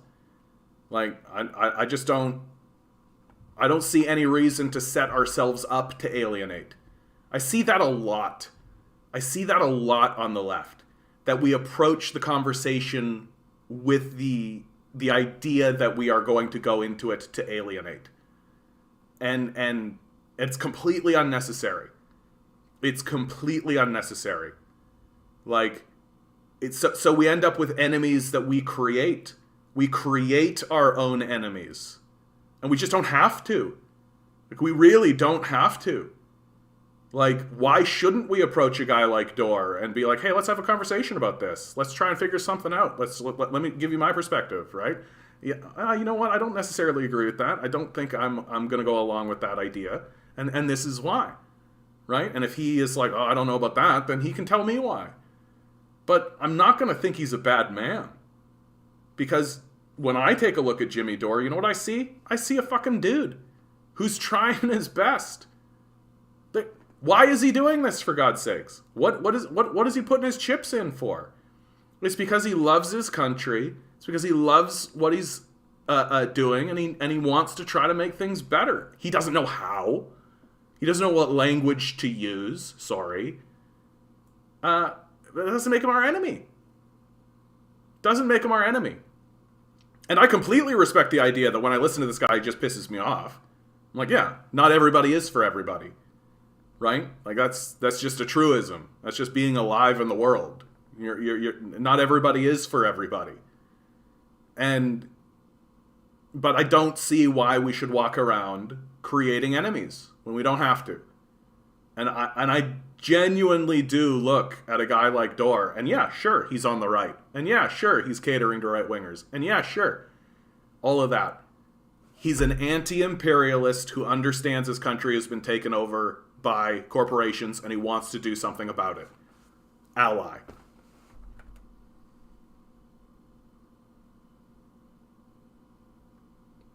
Got a lot of oh, Senor Minecrafter. Oh yeah, nice. That's a good start. Ewoks, it's easier to go with crony capitalism than challenge capitalism directly. No, I'm definitely going to agree with you on all of this, right? Like, you're preaching to the choir here, but I also think it's unreasonable to believe that someone who has never really encountered communism and lives in a society that suppresses communism begins espousing communist rhetoric, right? And especially, like, you don't have the conception that there is a better way of doing things, right? Again, this flows back into kind of what I'm saying, which is like, Dore is just a man. Like, it's not like he came from heaven. He's like the Buddha or something, right? Like, or like Jesus Christ returned or something. Like, he's just a dude. Like, and meeting people on those terms makes it a lot easier. A lot easier. Ewoks Unhinged made the comment that we need to be careful not to confuse form and content. The right-wing form of the trucker protest is bad, but a lot of the content is anti-bourgeois authority. Yes, I think that's a fair point, right?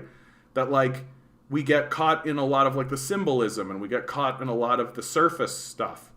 That I like this, the form and content. Yeah. Well, and that's what's so fun. And I've commented on this before about the PPC. Like, these guys seem to be, like, whenever I listen to them talk, like, they put on speeches and they talk to one another and all this, I'm like, these guys sound like fucking communists. Like, these guys sound like fucking communists when they're talking about what's going on in their country, right? They're talking about the globalists, and they're talking like the power of the corporation, and they're talking about how the political class has been captured, and we're all betrayed, and all this kind of stuff. And then they start talking about the solutions. And I'm like, oh, bro, like, you're way out to lunch, right? But in terms of, like, they see something's gone wrong, right? And I'm like, oh, okay. Like, okay, we can talk about that, right? But, like, and there's a reason why they can't get over the hump. And the thing that's getting in their way is reefer madness. That's it. It's just a reefer madness in regards to communism. You pull out the communist symbol and they're immediately just like, communism! Oh, it's communism! It's never worked once in the history of mankind! It's communism! And they get stuck. And it's just reefer madness. It's the same type of mindset that let us ban marijuana while smoking nicotine. Right? We literally were going, yeah, that marijuana is a tool of the devil. Whoa, yeah, we got to get rid of that fucking marijuana. We literally did this as a society. Right? It's the same thing here. And that should be our goal when approaching PPC people. Because they already are halfway there. They already see something's gone wrong. They've already seen all this shit, right? It's just getting them over the hump into seeing that, like, yeah, like there's a working class and an ownership class, right? There's a bourgeoisie and a proletariat, right? There's a bourgeoisie and a proletariat, right? Like, you can't use any of this communist language with them, right? And that's why someone like Richard Wolff is so delicate with this stuff, because he's operating in an environment of reefer madness where people are just like, oh my God, it's coming, right? And, like, you got to find a way through it.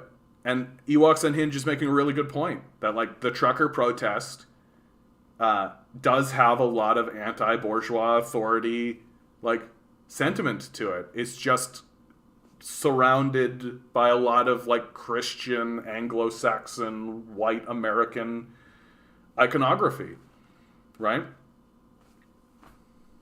How much tolerance would be acceptable in organizing? Because you don't want to alienate any group, right? So if someone comes in with reactionary views, how do you deal with that conflict? As it comes, honestly, Sean. Like, as it comes. Like, be very clear about your position. Like, you don't want outright racism, right? You don't want to see hate speech. You don't want to see people going after each other along those lines. And just, I think it really just does come down to be honest. Just be honest and open and let people create boundaries and let people know what your boundaries are. People respect that. People respect your boundaries. Like, and what I have, and one thing I think that's actually really important, and I think that this is kind of like even a wider societal analysis, is that once you kind of pick your terms and like create your boundaries and all of this, I think the best way forward is to just stick with them, right? Like, I think this way, like my background is right wing. Like, I used to be a fundamentalist Christian evangelical, right? Like, I come from the right wing of this conversation, for sure. If I had stayed in Manitoba and not left Manitoba and tried to seek something else, I'd probably be one of these PPC guys, right? There's a reason why I'm so sympathetic to their cause, and I'm as open as I can be about it. Because I see myself in these guys. I see that I could have very much become one of these guys who's just like, 30-something years old, been a trucker, kind of worked a construction job or whatever, and suddenly everything's going fucking wrong, and I'm just trying to figure it out, and I'm angry, and I don't know who to turn to, and all my buddies are getting together and being like, this government's fucking us over, we should get in these trucks and go. I'm like, yeah, I completely see this. Like, this trajectory makes total fucking sense. And to ask these guys to also, like, the journey it took me to get to communism was destruction. Like, you don't understand the scale of destruction that I went through to get to communism. And to ask every other man in Canada to do the same thing is absurd. It's ridiculous to expect that, right? It took effort, time, it took tears, blood, and suffering to go from that to that. It took a lot of effort and a lot of time. And I sacrificed a lot to do it. And so when you're talking to these guys, like, and the complaint that's coming out of these guys is like, the terms keep changing. Everything keeps changing. That I'm trying to keep up. I don't want to offend anyone. I want to be in the conversation. I want to help people. I want to understand. I do. But like, used to be, I'll use a very clear example that comes out of Manitoba, right? Used to be that the First Nations people were called natives. Everybody called them natives. The natives called themselves natives. Native. Then suddenly that became offensive. You couldn't say native. And most Manitobans were like, okay, what are we doing? And then it was like Aboriginal. And then that became unacceptable. And now we've landed on like First Nations. For now.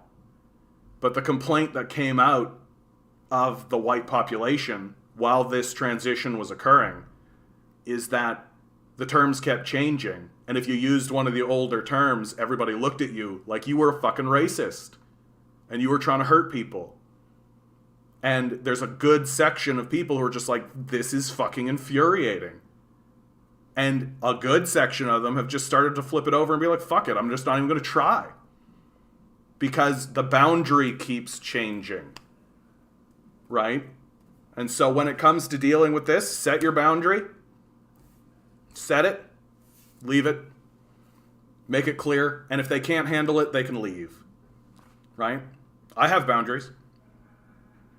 And there's just, and what you'll find, and this is an absolute truism. This is an absolute truism. There's going to be people who disagree with your boundary, but show up anyway, right? There's going to be people who don't necessarily respect that view, but show up anyway and respect it around you. That's going to happen. There's nothing you can do about it. My concern is, do they show up? Do they play by the rules? Are they actively alienating people? Do people feel safe around them? Safety is key. Safety is important, right?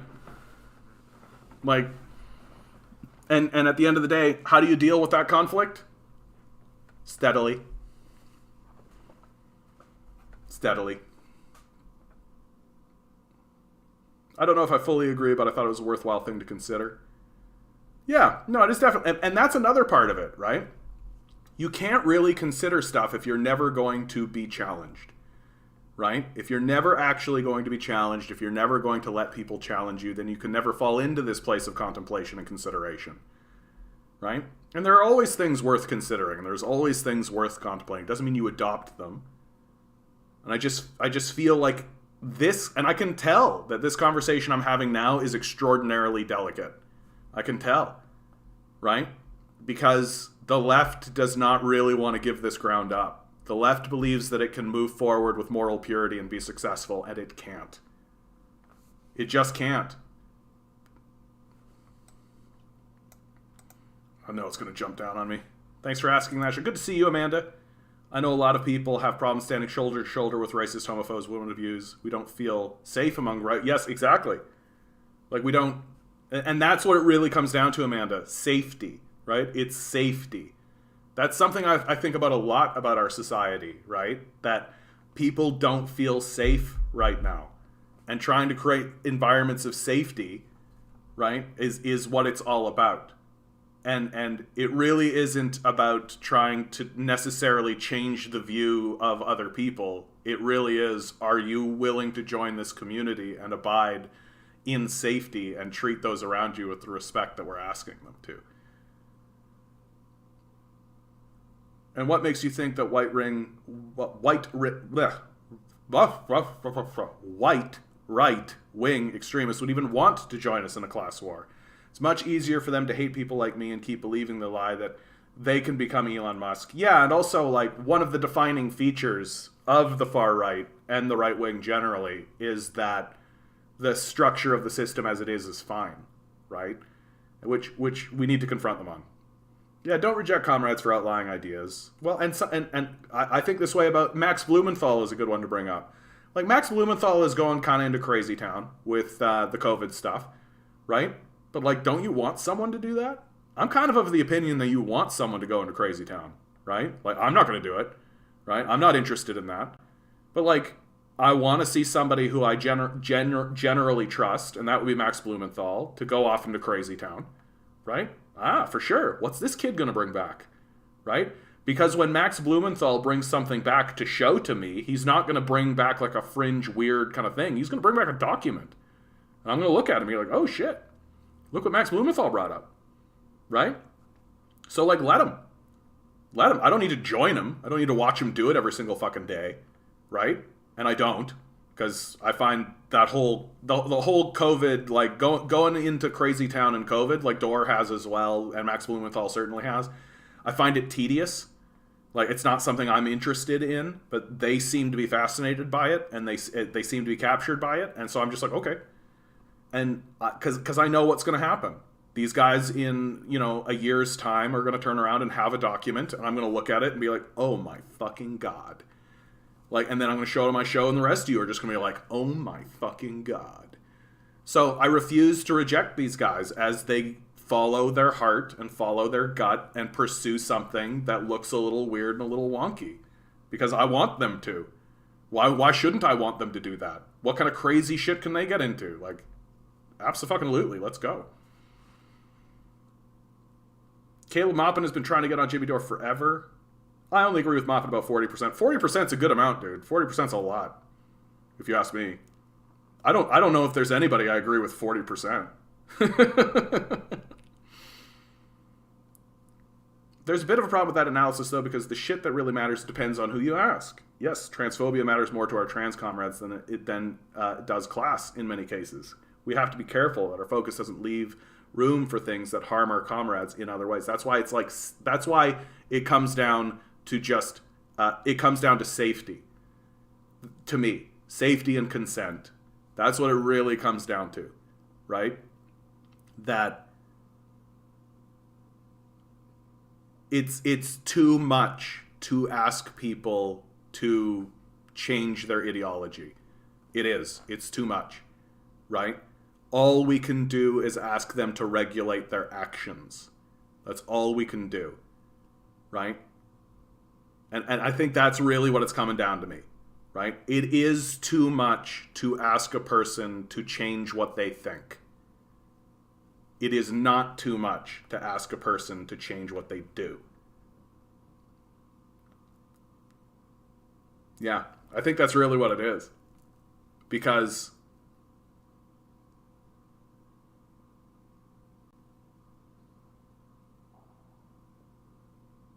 yeah, I don't know if I need to expand on that any more than that. Like, we on the left want people to think like we do. But that's not going to happen.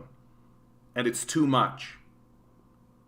Because that kind of demand really,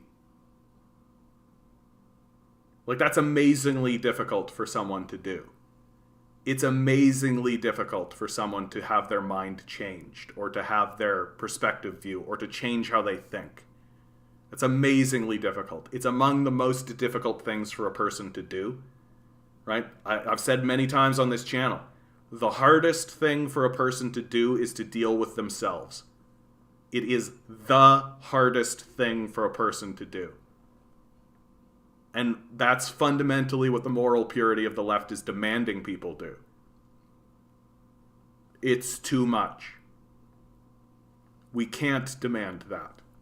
What we can demand is that people act a certain way.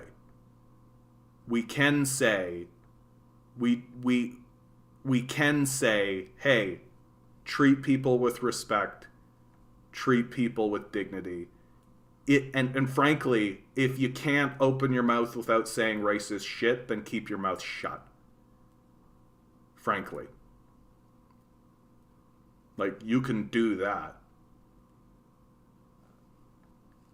So, we got to stop talking about how to change how people think and start, when it comes to our internal organization, and start talking about changing what people do. Because, like, if there's just like a person walking around and they're not saying anything and they're not hurting anybody, and whenever they interact with a trans person, they're doing so with respect and just like treating them like anybody else and like handing stuff out and all that kind of stuff, well, that's great. And then if you go and talk to them and you find out that they actually think that trans person is a subhuman, like, does it change the way they're acting? No. What are you going to do about it? Right? You have two options. Option one, get rid of them. Right? Bye. They're gone. Right? So you've lost a member, so you've lost somebody who is going around not causing any problems for anybody. Right? Or option two, you can reaffirm that, like, okay, but like we still expect respect and dignity around here, right? And they can go, yeah, and then you can continue on. Like, it's a shitty conversation we're having right now. Like, it's really shitty, but it's the truth. But it's the truth. I wish it wasn't that way. I wish that everybody in the world was just like, yeah, trans people, black people, like gay people, all of the colors of the rainbow and all that kind of stuff. That's great. Let's move forward, all that. But that's not real. Like, we're getting into some real, just like, humans are monkey territory. That guy has slightly darker skin than me, so I'm afraid of him. Like, that's fucking stupid. But it's real.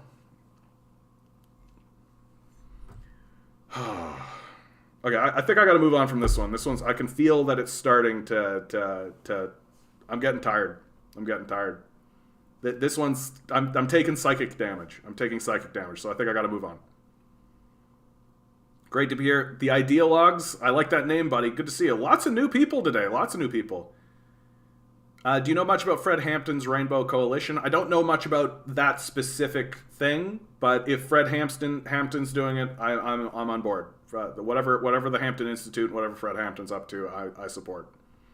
Just, everyone's definition of freedom is different. It's a placeholder for whatever we want society to offer you. I think that's true. Yeah, that's very observable for sure.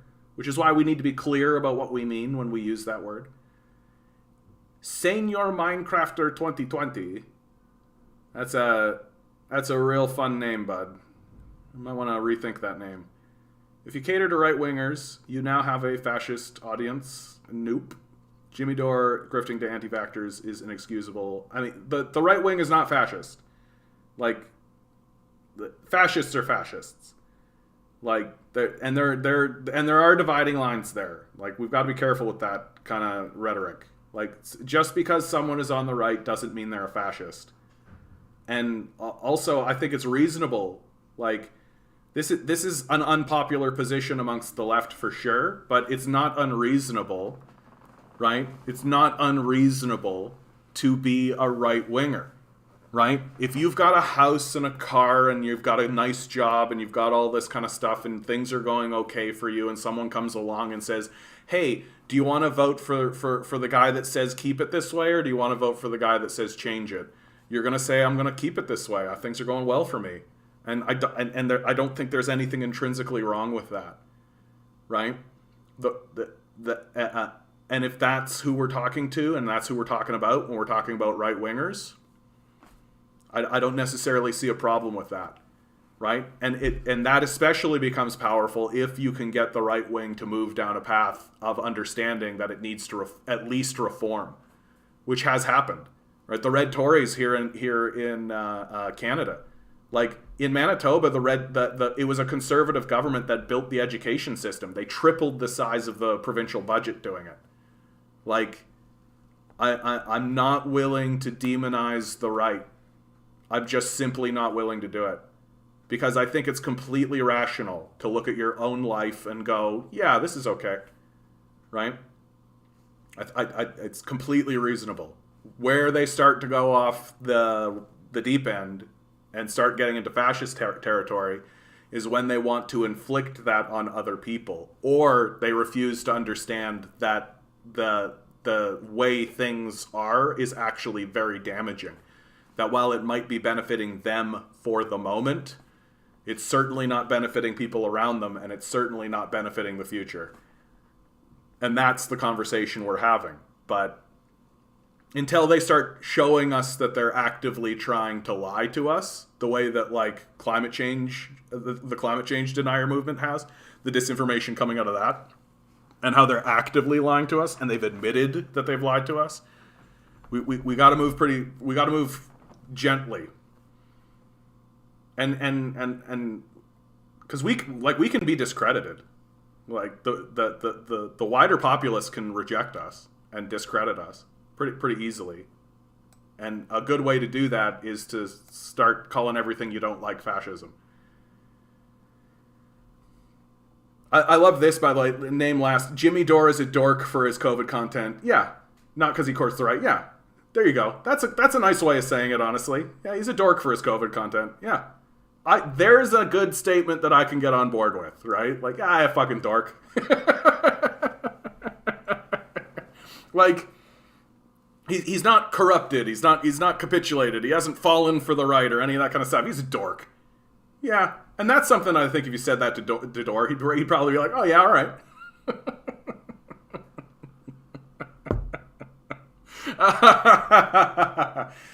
Thanks, Name Last. I needed that, bud. That felt nice. That felt nice. Yeah, he is a bit of a dork, eh? I love that about him, though. I don't mind that. CSNNY, Joni Mitchell, Tom Petty, others supported Mike Rupert's work on 9/11 privately and refused to speak publicly. Joe Rogan interviewed Rupert twice. But Vax disinfo is where they take a stand. Yeah, I mean, I think that Rogan is falling for a trap that he laid for himself.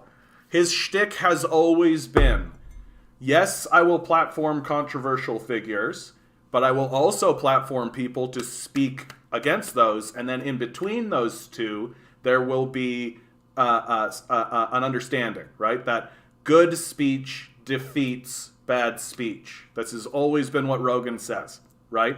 I have my own kind of take on that. I don't necessarily know if that's completely accurate, but I understand his position. I think it's a rational position to take. But he doesn't platform the other side, right? Like, he platforms the disinformation. I really noticed this with the transphobe situation. He will platform transphobes, outright lunatics. People who I look at and are just like, you're fucking goddamn stupid. Like, there was one woman who I read her book. I forget her name offhand, but I read her book. It was the most transphobic book ever, right? And her opening premise was literally like, I don't understand why there are so many trans people around right now. There didn't used to be this many trans people when I was a kid. I blame the internet. This is literally her argument. And it's so stupid because, sweetie, there were always this many trans people. We were just killing them. We were beating the fuck out of them. And so they were very much incentivized to not show that they were trans, right? Because we would beat the shit out of them and kill them. And so with the homosexuality conversation, it cracked the society open a little bit so that we were like, yeah, I guess it's okay that there are gay and lesbian people. I watched that Will and Grace and I don't know. That Jack fella, he seems like a little weirdo, but he seems okay. Yeah, they seem fine. Gay people are fine. And that cracked the society open just a little bit, and trans people just went right into it, right? And they were just like, okay, I'm going to put on the wig, I'm going to put on the dress, I'm going to put on the suit, I'm going to do the thing, right? Here I am, I'm trans. And we all went, where'd all these trans people come from? I don't remember all these trans people around. Like, and so Rogan is putting that person forward. He has never once had a trans rights activist on his show. Never once. Right? So much for platforming the other side. Right? And now you're starting to see that in the COVID conversation. More and more you're seeing him do that with the climate change shit. The conversation he recently had with Peterson was a fucking embarrassment. Like, a fucking embarrassment. If I was Joe Rogan, I'd be apologizing to people for that fucking interview. Like, unbelievable. And so he's just falling for a trap that he himself laid. Yeah, I'll platform a fascist, but then I'll platform an anti-fascist, and it'll even out, and the good speech will win. We'll start platforming the anti-fascist then. And he doesn't, and he won't. And when he does, I've noticed this as well, when he does finally get the one person from the left that he actually likes, somebody like Abby Martin, right? Well, what does he clip and spread around, right? Yeah, I had a 3-hour conversation with Abby Martin where she talked about the Israeli genocide, where she talked about all the American wars and the American empire and how bad everything was. But I had a 2-minute conversation with her about aliens, so here you go. Right? Like, Joe Rogan isn't abiding by his own rules anymore. And that's why he's getting into hot water. That if he had to put Robert Malone up, and then the next day had to put like a COVID expert that was actually like, yeah, this Robert Malone guy's kind of out to lunch, right? People would think a little bit differently, I think, but that's not what's happening. So if you're gonna set a rule, you better fucking follow it. Jimmy Dore hates actual progressive people in the USA government, but takes every chance he can to attack them. It sounds to me like you're talking about the AOC stuff, right? The squad. But at the same time, like, he's a dude who talks to like Chris Hedges, like he talks to Cornel West, like he platforms these guys too, right? And I think it's fine to critique the squad. Like I am generally more or less of the opinion that the squad is part of the establishment structure, that like they are presented to us like the Hulk Hogan, right? Like that you've got AOC and the squad, and for God's sakes, they're called the squad, right? Like they might as well just be like Hulk Hogan style people. Like the music plays and they come down, yeah, dun dun dun dun dun dun. They're like waving at the audience and all this crazy shit, right? Like I think it's completely fine to critique them.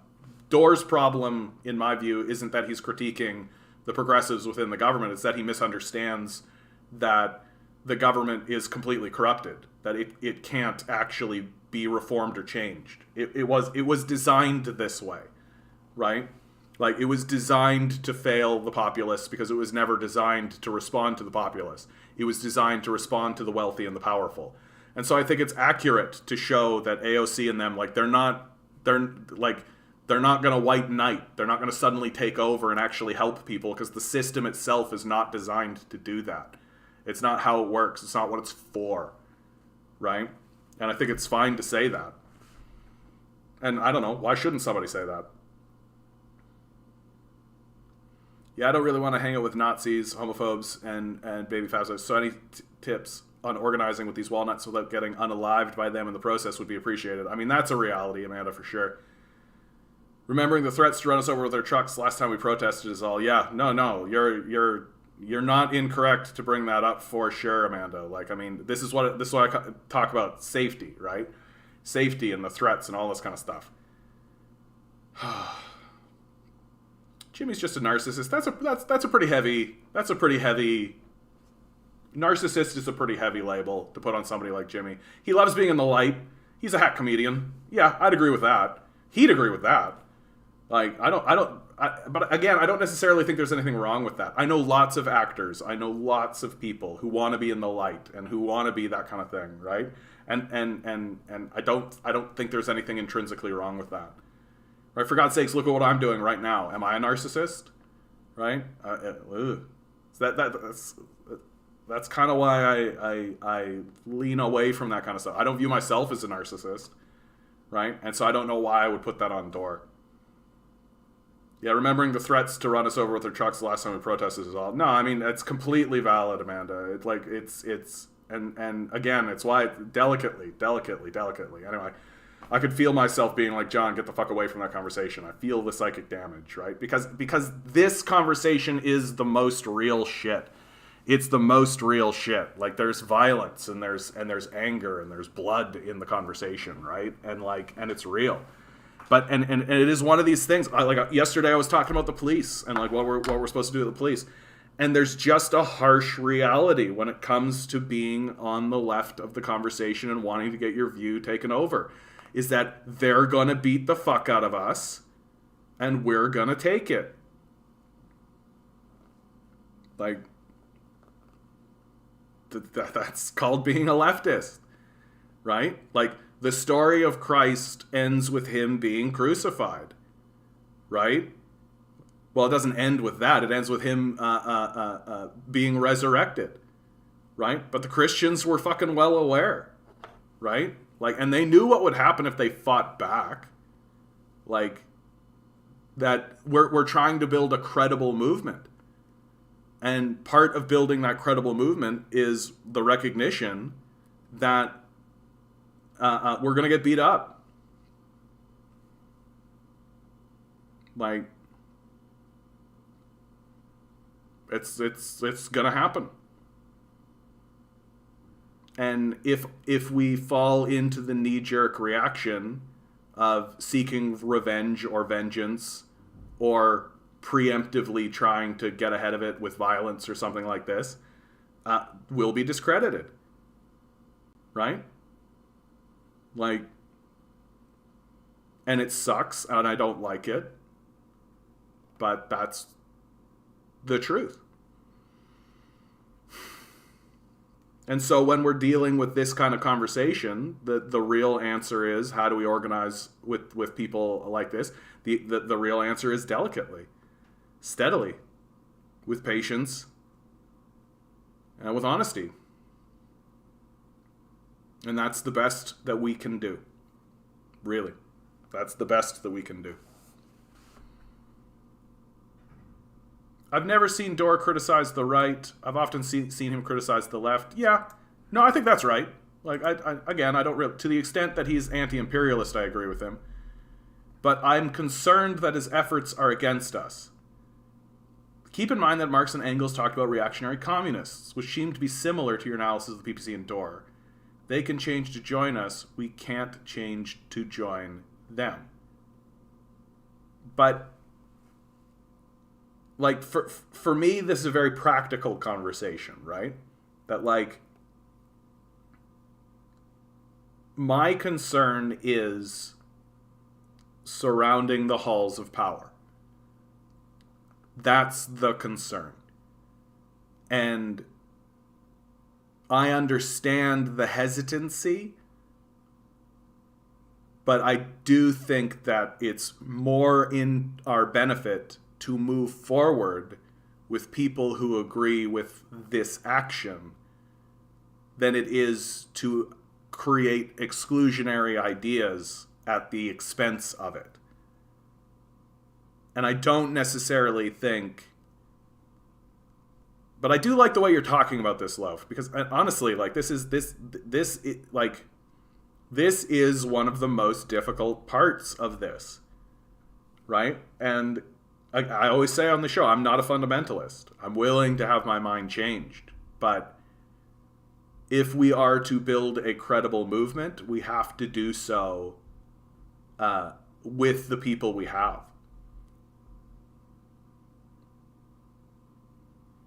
Anyway, boy, yeah, I'm going to sleep well tonight, I can tell. I can understand what you're trying to argue and the principle behind. I totally agree. Personally, I'm here to support, trying to build. bridge your communist view and my anarchist view, and I strongly uphold to the anarchist of abolished unjust hierarchy. Yes, of course. As for Jimmy Dore, my issue with him has been proven to be deceitful. I don't know about this. Has he been proven to be deceitful? Anytime I see anybody put up a video, and I've watched a couple of videos, it's always just sort of snide on the side sort of stuff. I've never seen anything that convinces me that his whole thing is blown up. I would much rather talk to a person like Sam Seder. Rarely have any problem with his content. Yeah, I mean, Sam Seder's kind of just like a progressive liberal type, right? But Jimmy Dore will try to create this rhetoric that pretends to help the left, but his actions always end up supporting the right. Prime example is COVID content, where he will twist the article he reads in order to cater to right-wingers. When he had a right-winger on, he'll agree with their nonsense, push on actual communist organizers, and he tries to.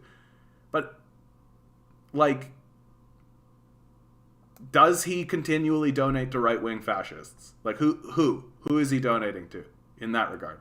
Like, again, like, I don't think there's anything wrong with speaking to a right-wing audience. Most of America is right-wing. Like, I don't necessarily see anything wrong with that. Thanks, David. I appreciate that, bud. I appreciate it. Hope to see you again. I found out Fred Hampton even worked with a group called Young Patriots Organization. The organization promoted Southern culture and used a Confederate battle flag as a symbol. Well, exactly. Like, there's... like... yeah, like...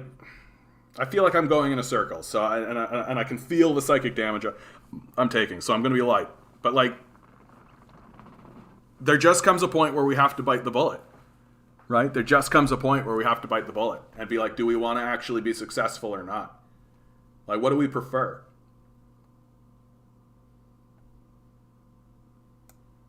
Moppin and Jimmy are actually talking a lot. Moppin says he shares most similarities with JD. I like Blumenthal. He's great. Yeah. Oh, yeah. When Pfizer released... I think I'm going to take Jimmy off the screen. I feel like new people are coming in and being like, Jimmy Dore, and then we're getting into the Jimmy Dore conversation again. I knew it. I knew if I brought forward Jimmy Dore, people would people have a lot to say about him. There's a reason I wanted to use him. There's a reason, because I want to have this conversation. Because honestly, in my view, Jimmy Dore is like the least offensive of the controversial figures that could be used. Like what Major is talking about here, right? Fred Hampton works with a group called the Young Patriots Association. The organization promoted Southern culture and used a Confederate battle flag as a symbol. Like, what are you guys going to say if there's a group that, like, what are you guys going to say if I start organizing with the PPC guys? What are you going to say to me? Right? Like, what are you going to say if I'm like, hey, I'm having a protest, just so you guys know, half the guys that are showing up are from the PPC. Like, what are you going to say to me? Right? Like,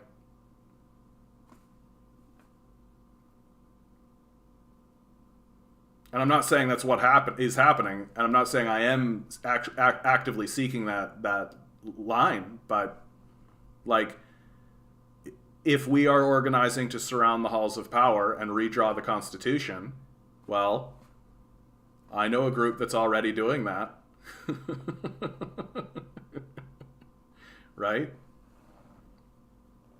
You cannot win the fight against capital without the JD audience and Tim Pool audience. They can join our side if they have a convo with them. Well, and I don't know why we shouldn't talk to them, right? And I really do think that that's something that I have always found a little odd.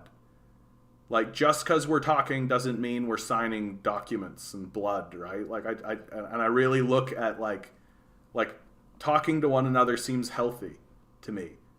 That, like, I don't know, like, I'm not convinced that simply cutting people out is the right way to go. I'm not convinced of it. Tim Pool is just a far-right instigator who fans flames of the race war. Yeah, his audience is overwhelming. Like, well, and it's interesting to bring Tim Pool into this, because I actually think that, like, I don't think that Tim Pool is disingenuous. Tim Pool has admitted on several occasions that he is disingenuous, right? He tells people that he's disingenuous. Like, His goal is to just see what his base says and then say it back to them, right? And he's been very upfront about this. This is why I look at somebody like Tim Pool a lot differently than Jimmy Dore. That, like, Jimmy Dore, I don't see as a grifter, right? And I think he is trying to be honest, and he is following his heart. And sure, he's running a business, and sure, he has an audience, and all of that kind of stuff is true. But I don't think he's actively attempting to be deceptive. Tim Pool is, right? And how do I know? He's admitted it on several occasions. So, like, that to me is a big difference, right? There's a difference between, oh, this guy's like got political difference than me, and I disagree with him, and somebody who's actually duplicitous. Like, if the society were to suddenly swing towards communism and everybody was talking about how great communism was, Tim Pool would become one of the great ardent supporters of communism instantly. I'm more in agreement with you than with John on the Dore point, if it helps. Oh, yeah, there we go. I'm having a really hard time. Apparently, no, it's Amanda. It's a hard conversation. It's a hard conversation. No. It's a hard conversation, and I want to make it really clear. I understand completely if people disagree with me on this. I understand that completely, and boy, do I ever respect it. Boy, do I respect it. I know exactly where you're coming from. I definitely hear you. That. And I'm here for it. Like, I'm here for the talk. I really am. Because this conversation that we're having is one of the hard conversations. And it's going to continue to be one of the hard conversations. And the last thing that I want to do is alienate people and ostracize them and feel as though I'm betraying them somehow, or that I'm somehow being corrupted. I think is another concern of all of this. Like, these are the last things that I want to see. And frankly, you know what the true solution is, guys, right, to all of this? Let's build a powerful communist movement. Let's just have a huge amount of communists so that when the time comes to surround the halls of power, we don't even need to talk to these guys, right? Like, that's the real solution. Like, right now, we're just in a contemplative state about, like, oh, what's a path that we could take? Well, here's another path. Let's just convince enough people that communism's the way to go. Fucking done, right? and the best way for you to do that is talk to your friends and family about it. Start spreading that shit around, right? Also, never forget this one. Give me money!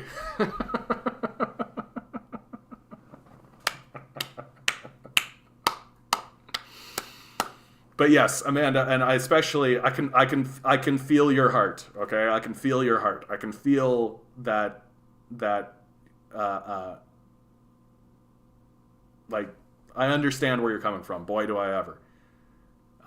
It's a tough conversation, and it's one that, I don't know, hopefully we can get to a place where we just are strong enough as a communist movement, and we don't need to even do it. Honestly, I've said it for a while that all fascists are conservative, but not all conservatives are fascists. Fascists tend to be the loudest. Yeah. All right, I'm gonna blaze through this because I bet you guys have been chatting. Did you see Joe Rogan defending? Yes, I did see that, and it makes sense that he would defend it, right? Like, it makes sense that it would be like, it's his work, right? I just think he doesn't understand the corrupting effect that the wealth has had on him, right? That he's gotten into that fuck you space, right? So now we're starting to see Joe Rogan's real ego come out of it. That he never needs to go like, okay, if I do that, then that means he never needs to be worried about the blowback anymore. Really, right? And that's the effect of the wealth. He signed $100 million deal. Like, if he wanted to platform far right, crazy nonsense guys from now until the end of the moon, he would and could, and no one would say anything to him about it. And if he did, he would just like be like, I'll try to do better, but we'll see.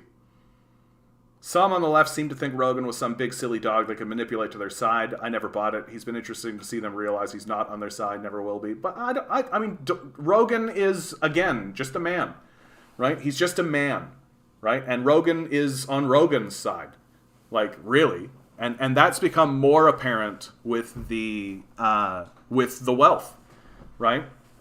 That, hey guys, like, big fucking shock. Like, an MMA commentator who works out all the time and goes hunting, turns out he's a right-winger. Or has right-wing views or sentimentalities, if you prefer. Like, what? Rogan is interesting, if you ask me. Like, I've never really looked at Rogan as being particularly important in terms of the actual political discussion. He's interesting. Like, I'll give you that. He's definitely interesting. And I find that the critiques that people throw towards him, like, people act as though Rogan is creating culture, when the reality is that the culture created Rogan.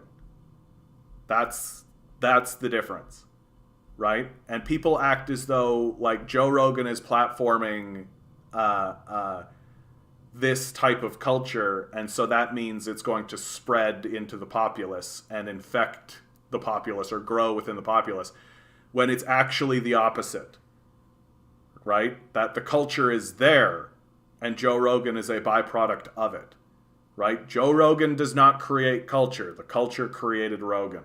That's the difference. I did not play that clip, bud. Let's play it now. He doesn't criticize the right because he knows where the right stands. I mean, come on. So this is one of our... Yes, Dimitri Lascaris. I wanted to show this earlier. Someone was commenting on Lascaris. Already, a military solution may be Ottawa's only way to bring an end to the protests. Joining us to discuss, please welcome back Dimitri Lascaris, who is a lawyer and journalist and Canadian resident. Dimitri, thank you so much for joining me. Thank you for having me. Okay, so the police chief said they're looking at every single option, but calling in the military would be especially risky. So what else is on the table they haven't tried? And should they try it if their demands have not been met yet?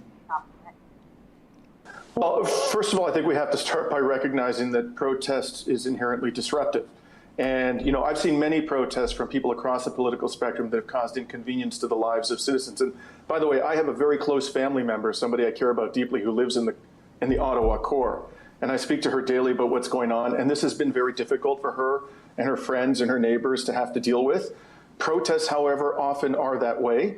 I've seen people who are Indigenous rights activists, climate activists, shut down bridges, shut down major intersections in busy cities, cause inconvenience, trouble to ordinary citizens. And if we on the left, and I identify as a socialist, if we on the left start picking and choosing which forms of protest inconvenience are acceptable and which aren't, we're going down a slippery slope that I worry about quite a bit. But putting that aside, there is absolutely no reason why the Ottawa police are not capable of dealing with this, in my opinion.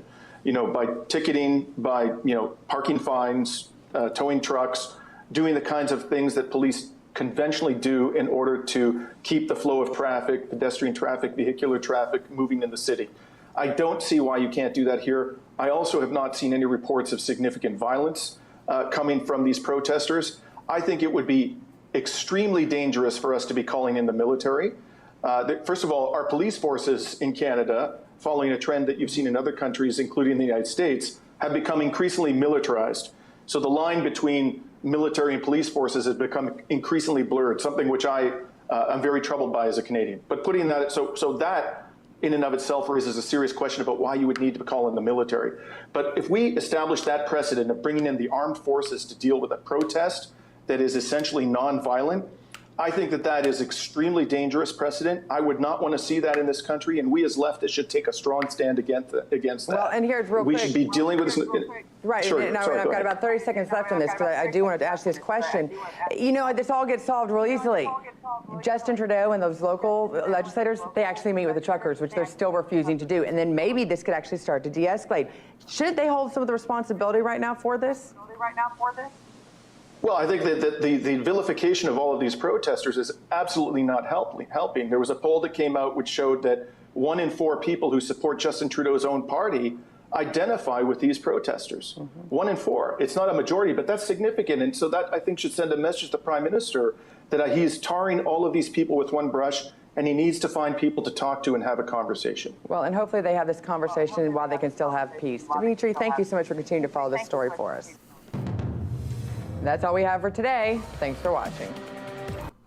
Thanks for that clip, bud. Thanks so much. It's nice to hear from Dimitri. It's nice to know that he's not completely invisible, although it's a bit of unfortunate that we got to reach to RT to hear from him. You know? Oh, yeah, and one of the things that I'm definitely learning, especially as I do this podcast, or as I do this show, and as I dive deeper into this and have these kind of conversations and all this, is that, like, I think that there is more goodwill than ill will. I think that there is more goodwill than ill will.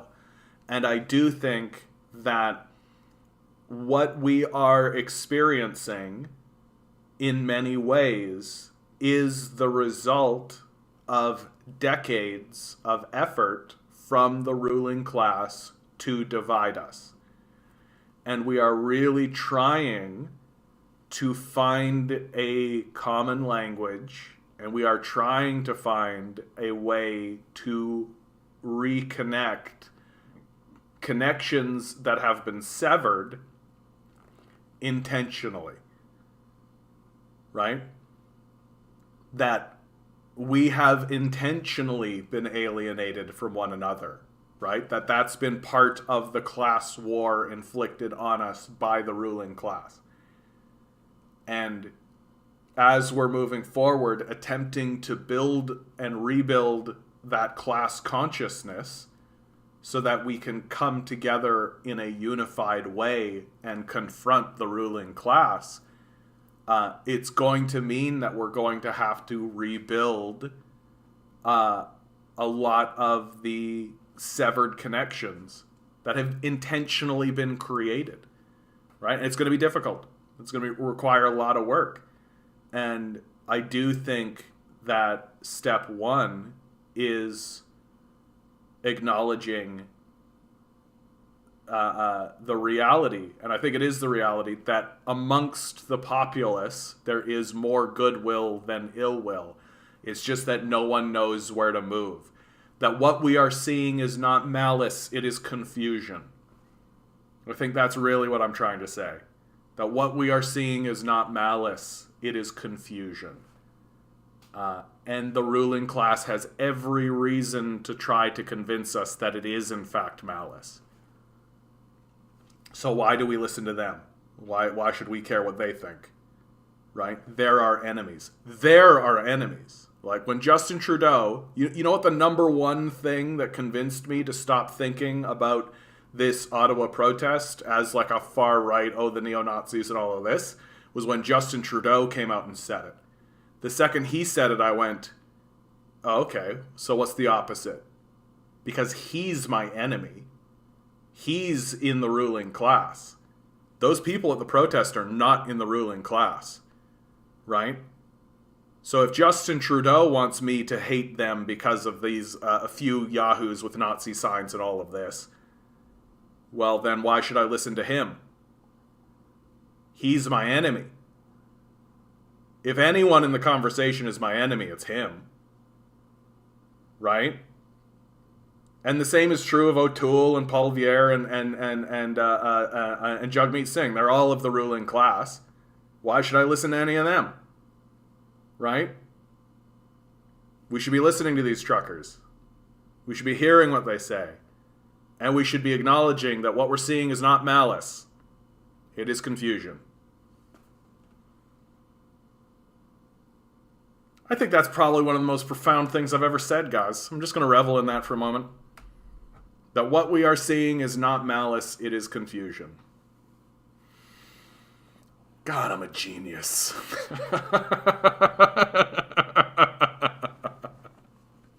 Guys, I want to, and I'm going to say this right now. If I ever start to talk that way without being like, without faking it, without pretending, I give all of you permission to shit on me. Just start shitting on me. Just shit on me so hard. Like, start talking shit about my haircut and how stupid I look. Like, really, I need to put that out there. I need to put that out there, man. Like, boy, howdy. Ugh.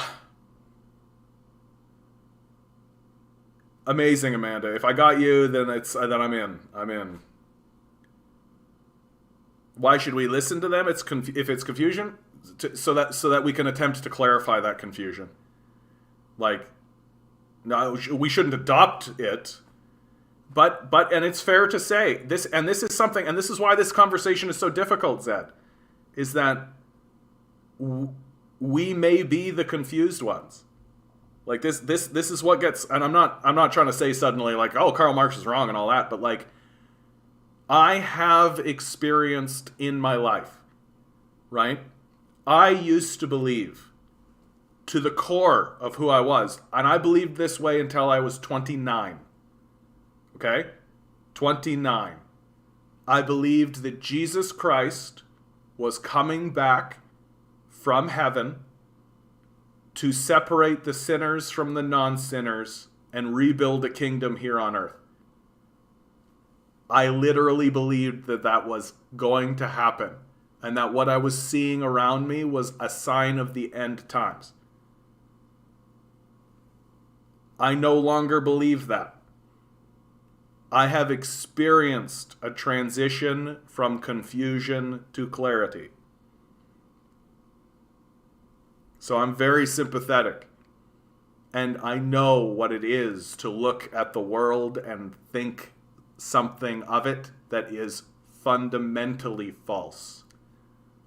That could not be true.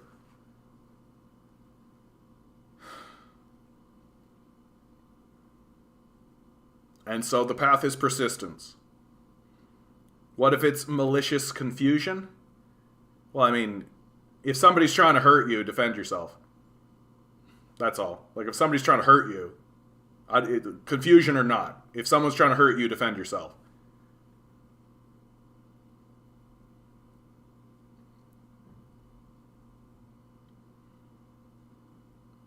I was 25 when I stopped believing that Missouri is where Jesus was going to return and establish Zion. That is 100% where he would, though. Absolutely, Missouri, for sure. I actually started writing a story once. I can't believe I forgot about this. Where the CIA fakes the return of Jesus Christ.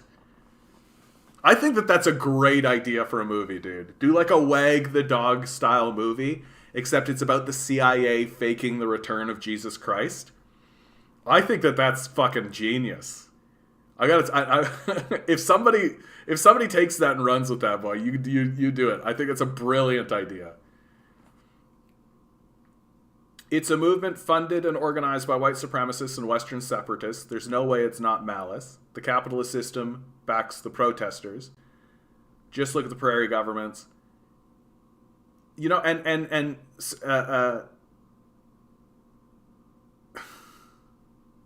Senor, there is a grain of truth in what you're talking about. Like someone like Pat King, for example. Like I played that video earlier of Pat King's statements. Like it's undeniable that some of the central organizers are indeed white supremacists, right? I'm not 100% about Western separatists, but I believe it.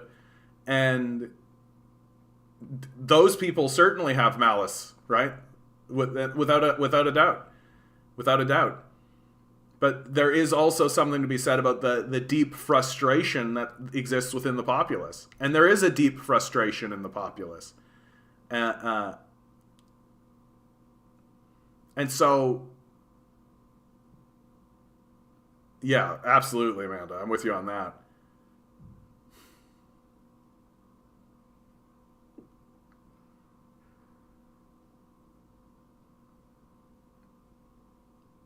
I think I go back to the statement that, like, and Dimitri said essentially the same thing, right? That there have been within leftist movements, there have been aspects, it's always the case, there's been aspects that are unacceptable. And the question becomes whether or not we're willing to confront those questions. But at the same time, I take your point. There does come a point where, like, and I think this is true of fascists generally, right? Like, if someone is willing to call themselves a fascist, well, that's your enemy. Like, and there is no bridging that, right? And that's why the conversation is so difficult, because we're concerned that there is a fascist element, or that the person that we might be talking to is in fact a fascist, right?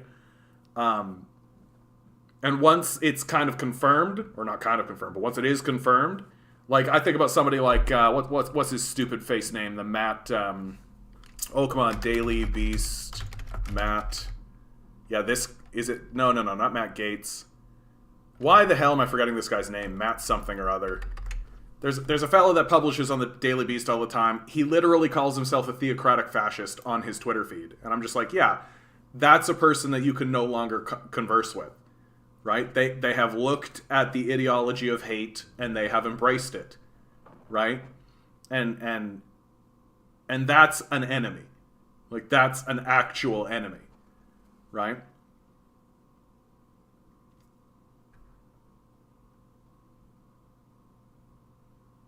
And I can respect the skepticism, absolutely. But if we're actually going to find a way through these things and to build class consciousness and to find unity, then it makes sense to find the people who are caught up in it and are not necessarily of the on the fascist side of the conversation. I'm not saying it's not difficult, but I'm not willing to drop the hammer. Like, it sounds like if I were to create the political line, it just sounds to me like you want the line to fall a little bit farther to the center than I do. That's really, I think, what we're talking about. I was a Christian until I went to a Christian school until 3rd grade and saw corporal punishment where my fellow students would come back crying from being paddled. And I was like, that seems wrong. That's pretty wise for a 3rd grader, dude. Most 3rd graders I know would fall into just like authoritarianism, right? Just like, well, this is what the authorities say, this is what we're doing. I think that's the more common kind of statement. After CIA, maybe the FBI would take him out for being a cult leader. That's right. The CIA would bring him out and the FBI would assassinate him. Dude, that's perfect, right? Because the CIA wouldn't necessarily tell the FBI that that's what they're doing. So the FBI would just move forward, but then Jesus would like build like a Jesus cult and then the FBI would come and assassinate. Dude, that's smart. I like that a lot. That's real clever.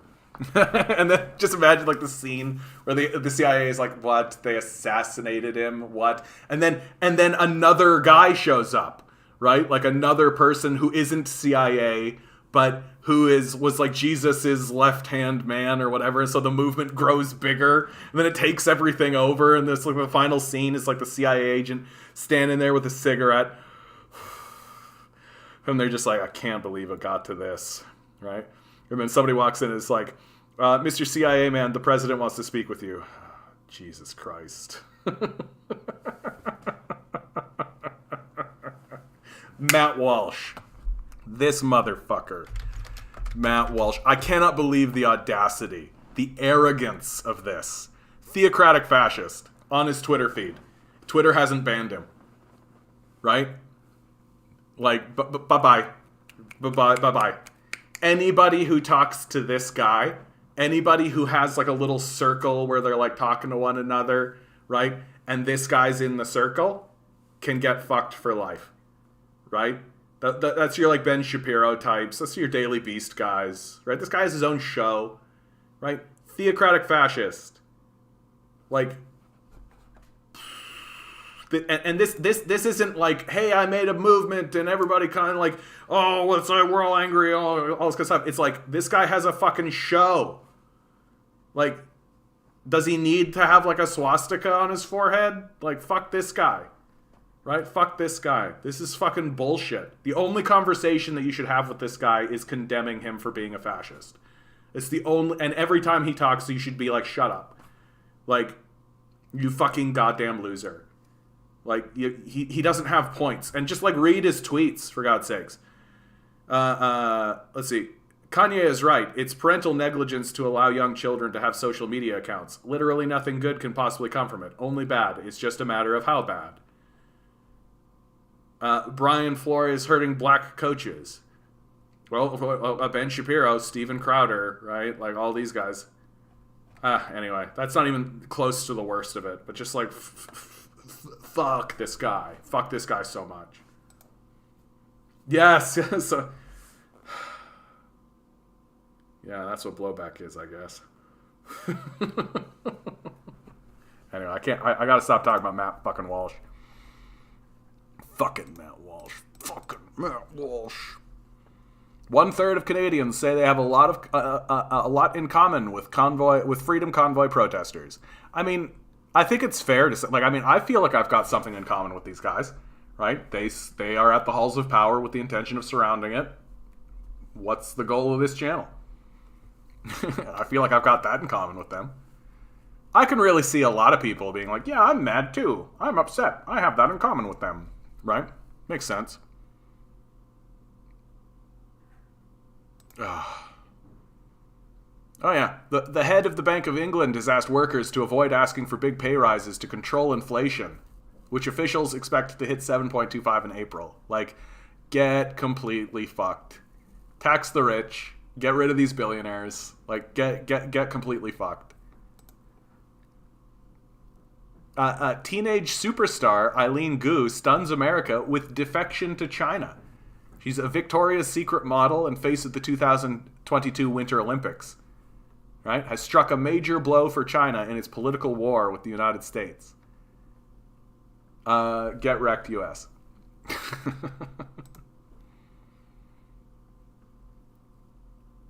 Majority of... So, like, isn't it interesting, right? On the one side, we've got, like, the National Post being like, look how many people feel like they are, they have something in common, right? But then, like, here's another poll where it's like, yeah, but we disagree.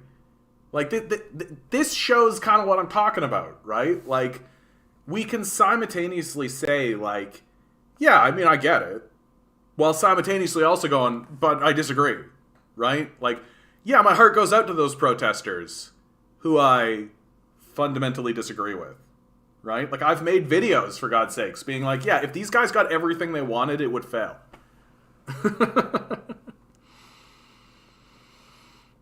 Wouldn't keeping wages low make deflation happen because of lower demand due to said low wages?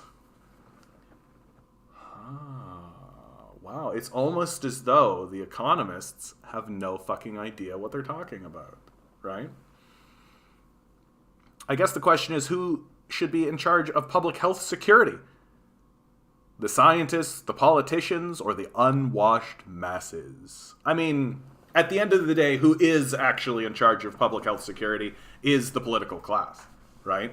That if the political class wants something to happen, they can make it happen, right? They have the clout and the authority and the legal ability to do so. It's just whether or not your politicians are actually listening to the experts.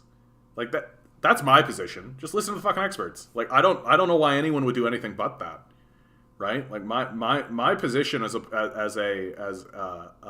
if I were a politician, I would always be like, you want to build a building? Talk to an engineer, right? Like, I talk to an engineer, talk to an architect, right? That's what's been so funny about watching Doug Ford, right? Like, Doug Ford has been such a fucking dumbass this whole time. Right? He's so in over his head. He did not sign up for this. Doug Ford signed up to dismantle public services and make a bunch of money for himself and his buddies.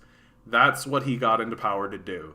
And then suddenly they're like, Doug Ford, we need you to actually govern on a very important life or death issue. And he's just like, the whole time. This has been his face the whole time.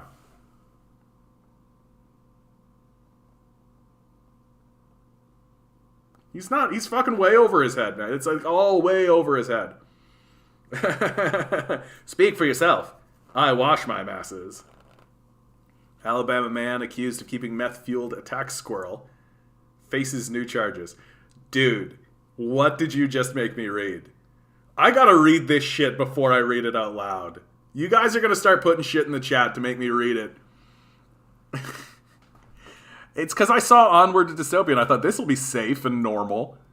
NBC, Alabama man accused of keeping meth-fueled attack squirrel faces new charges. What in the fuck? What in the fuck? Bro.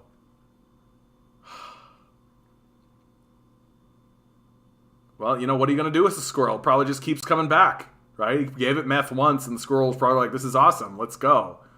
Right? And the squirrel's just like, can you imagine a squirrel on meth? Jesus Christ. Destroy the patriarchy and decentralize. Yeah, we're working on it. I agree, horses for courses. You don't hire a plumber to fix the wiring. Yeah, exactly. Right, exactly.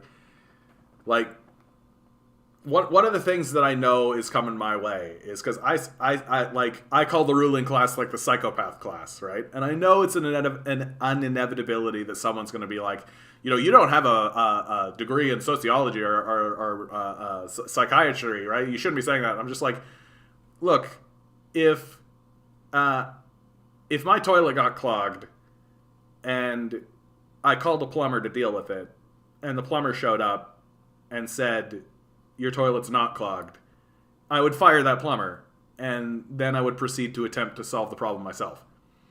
Or get a plumber to come and solve it. I don't know if that's related. I was just in my head. Anyway. Personally, I think we should all have meth-fueled attack squirrels. Meth-fueled attack squirrels for all. Meth-fueled attack squirrels for everybody. That's a real platform I can run on, man.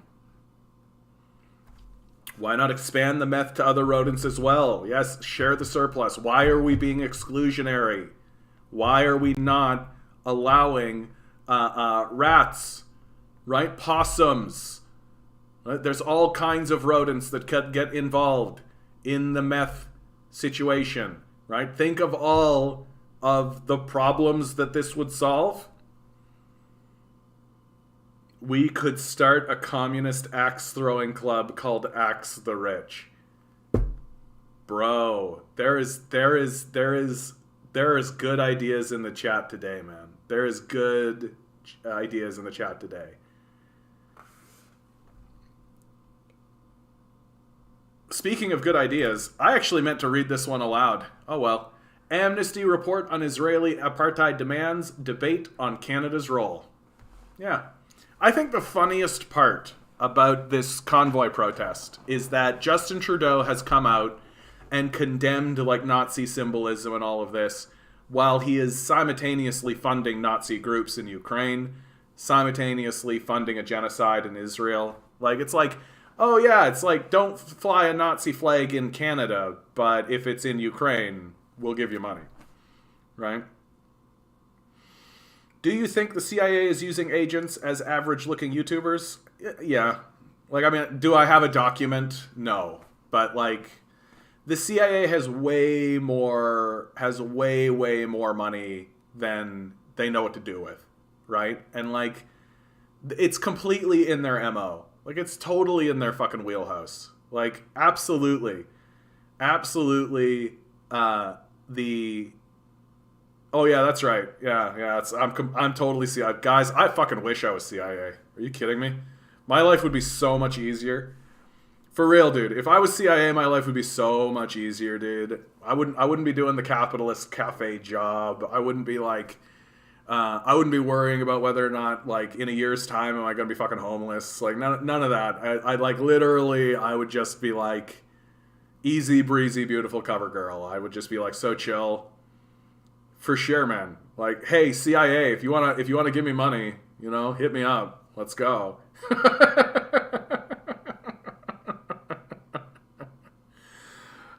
Meth squirrel, yeah. Now that's a real conversation. Yeah, the meth squirrel, you know? Dude, how do you get the squirrel to take the meth? Did it happen on accident? Or did it happen... I just really got to point out right now, guys. I literally am looking at a screen right here that's like, Amnesty report on Israeli apartheid demands debate on Canada's role. We just had a very serious conversation. We just had a very, very serious conversation about fascism and whether we should reach across it to the right and all of this.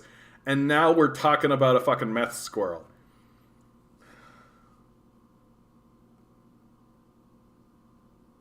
Is this my life? Is this life?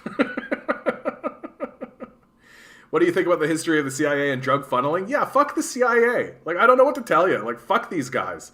Like, you want to talk about an organization that completely confirms everything I say about the psychotic nature of our society? You're talking about the CIA, right?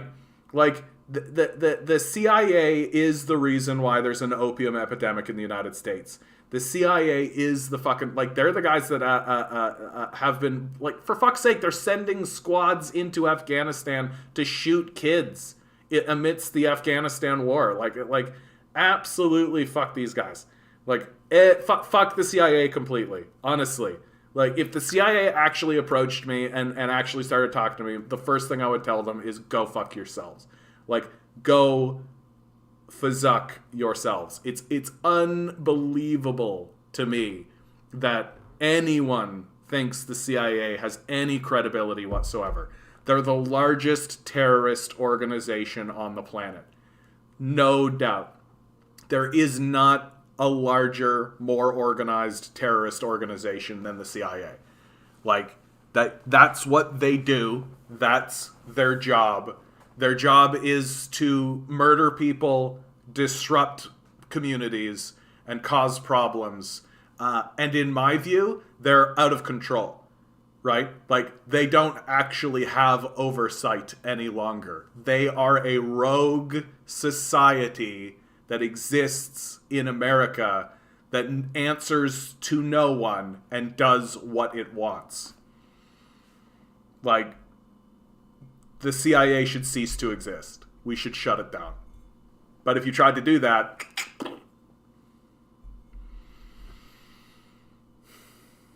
Go fund shut down Freedom Convoy after violations offering refunds. Okay.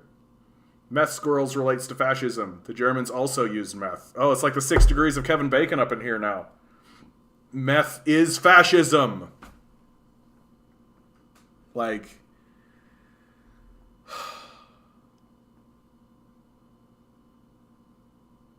But yeah, like, this is my big thing about the CIA, right? Like, sometimes I get people in the real CIA is the meth squirrels we made along the way. Exactly, love. That touches me here. That gets me right here. Yeah, it's weird to think that what you said about the CIA is controversial, isn't it? Isn't it wild to think that there are people walking around the society thinking anything other than the CIA is a terrorist rogue organization? Like, they obviously are. Like, it's so obvious. Like, it's incredibly obvious.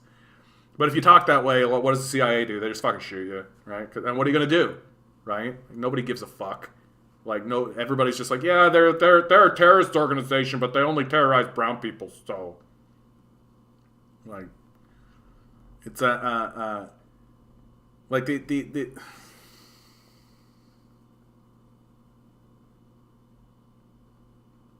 like, people need to stop working for the CIA. That's how the whole thing. And oh yeah, this is what I wanted to say. This is why sometimes I get people in the chat who are like, I heard that the CIA is infiltrating YouTube and trying to put forward its own agenda. Do you think the CIA is trying to get people into chats in order to manipulate? And I'm like, yeah. Like, yeah, bro. Like, yes. And I don't need to see a document, right? Like, this is the thing. And every so often somebody does come forward with like did you hear that the CIA was pinned for that? And I'm like, yeah. Like, I didn't hear about it, but yeah. Like, obviously they are, right?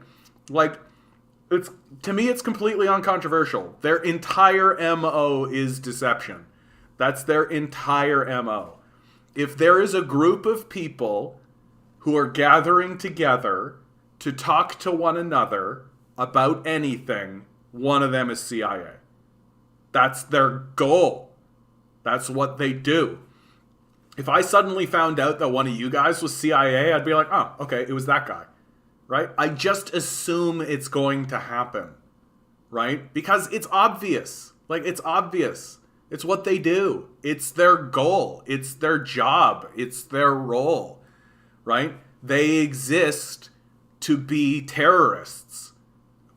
So they spread around and they get in places. Like, none of it surprises me. Like, oh, did you hear it was that we found out it actually was the CIA that killed JFK? I'm like, yeah. Like, of course they did.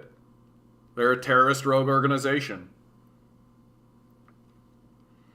The CIA has imposter syndrome now, so they're having a hard time succeeding in their South American coups lately. Well, and also, like, the big thing that has hurt the CIA is the CIA, right? Is that they're so ubiquitous now.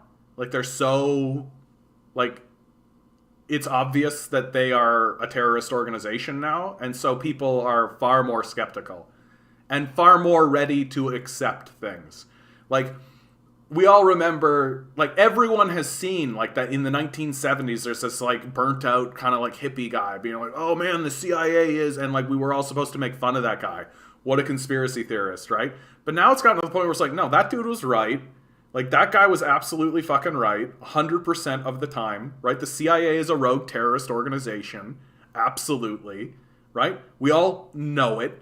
We all talk about it this way. We all understand it, right? There's no reason to bullshit ourselves anymore. So if somebody shows up and says, like, man, I'm really worried that the CIA is doing X, Y, or Z, your initial impulse isn't to go, man, what a crazy lunatic off in the fringes, ha ha ha. It's to go, oh yeah, probably, right? Like, the CIA is a fucking rogue terrorist organization. Like, why? No reason to talk about them any other way. Like, it's obvious. Still wonder why aren't George W. Bush and Dick Cheney in prison? Dude, if America started to incarcerate those guys, they'd have to incarcerate Obama, Trump, all of the Congress members during that period of time. Like, you're talking about a fucking mass purge. Like, that's like a dismantling of the system itself. The reason why Bush and Cheney are not in prison is because capital protects itself and its own, right? Bush and Cheney, like, that's the reason they aren't condemned morally. They're not condemned morally. They're condemned for doing a strategic blunder. Oopsie-doo! Wow, they really stepped in it there. Yeah, Bush and Cheney, they really, yeah, what a blunder. Oh, that's a strategic blunder, that is, right? And that's capital defending itself, right? That instead of saying, hey, these guys are fucking war criminals who should be executed, they should go to the Hague, we should put up the noose, and they're done, right? For their many war crimes that are obvious and observable that you can see, right? Instead of talking that way, capital says, oopsie-doo. Oh, well, what a, you know. And people look at them and go, yeah, that was an oopsie-doo. Yeah, it did. George Bush and Cheney, yeah, what an oopsie-doo. Yeah, they definitely did an oopsie-doo there. Yeah, for sure. We all agree with that. But what you don't do is spread around the idea that we should fucking have these guys hung as traitorous treason, like, for treason. Like, and the war crimes they committed. For God's sakes, the American government has a policy to not cooperate with the Hague. Like, the reason why Cheney and Bush will never be killed or will never face consequences for their actions is because they're in a ruling class. And the ruling class might look at them and be like, man, you guys really did an oopsie-doo, but they'll never, ever, ever make them see consequences because all of them are doing little oopsie-doos. Like, here's an oopsie-doo that the ruling class is doing. Let's erect a structure, subserviate a group of people to it, and extract all of their value from them. Oopsie-doo! Right? If you start talking about those war crimes, then you might start talking about all the other fucking crimes. So they protect each other. You want to watch a movie where this is like explicitly emblematic, right? American Psycho. At the end of American Psycho, spoiler alert, by the way, if no one's seen American Psycho, right? Christian Bale's character goes on a killing spree. He starts fucking just shooting people, right? He throws someone down a fucking staircase, right? He kills 2 women and starts hiding bodies and shit inside of an apartment, right? That is the apartment of a man that he murders, okay? And then at the end of the film, he goes, after this killing spree, right? He goes to the apartment where there's all these bodies, right? And the place has been completely cleaned up. Completely cleaned up, paint job, the bodies are gone, everything's done. He runs into the landlady, right? They have a very awkward and tense conversation, right? And he flees. And then he confesses his many murders to his lawyer in public. And his lawyer says, no, I had lunch with the person you supposedly murdered on Saturday. You couldn't have done that. Good day. And he walks away. The way that the mainstream media interprets this is, Patrick Bateman is crazy, right? Patrick Bateman is just crazy. He's just out of his mind. He's just out of touch, right? Like, so he just had a delusion, right? When the reality is that Patrick Bateman is covered by the capitalist class, that they defend each other, that the landlady knows that he's the multiple killer. She knows that he's the serial killer in that moment. She also knows that she's sitting on a massive multi-million-dollar apartment in New York and doesn't want the police to turn it into a crime scene so that she can turn around and sell it again, right? The lawyer knows that Patrick Bateman is a serial killer. He knows, and he's choosing to cover for him so that there isn't an internal scandal. The capitalist class defends itself. And then, even better, in the case of George Bush especially, they rehabilitate him. Fucking George Bush is on Ellen, and Ellen's like, we've got to move forward and unite and come together. He's a fucking war criminal. Deserves to be put on trial. Like, when we say the name George W. Bush, that's right in line with Adolf Hitler. Like, those two guys are right on line with one another, right? It's just business. Exactly. It's just fucking business.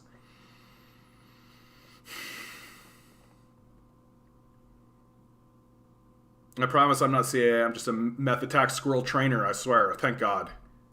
Thank God, dude. At least you're doing something credible. TJ coming in. Good to see you. They're thugs. Absolutely. Absolutely. And so the only thing that we can do, man, like those guys are never going to face any consequences, right? And this is the reason why I say we've got to surround the halls of power. It's the only thing we have left, right? The society has been captured by these people. They're not going to just relinquish their power. They're not going to start acting rationally. They're not going to start doing things to benefit the populace. And the structure of the system is designed to reward them, right? The structure of the system rewards their psychotic behavior. Like, what's the worst thing that has happened to George W. Bush because of his murder of 1 million Iraqis? Like, what's the worst thing that happened to him? The guy literally paints, and he's a shitty painter, too.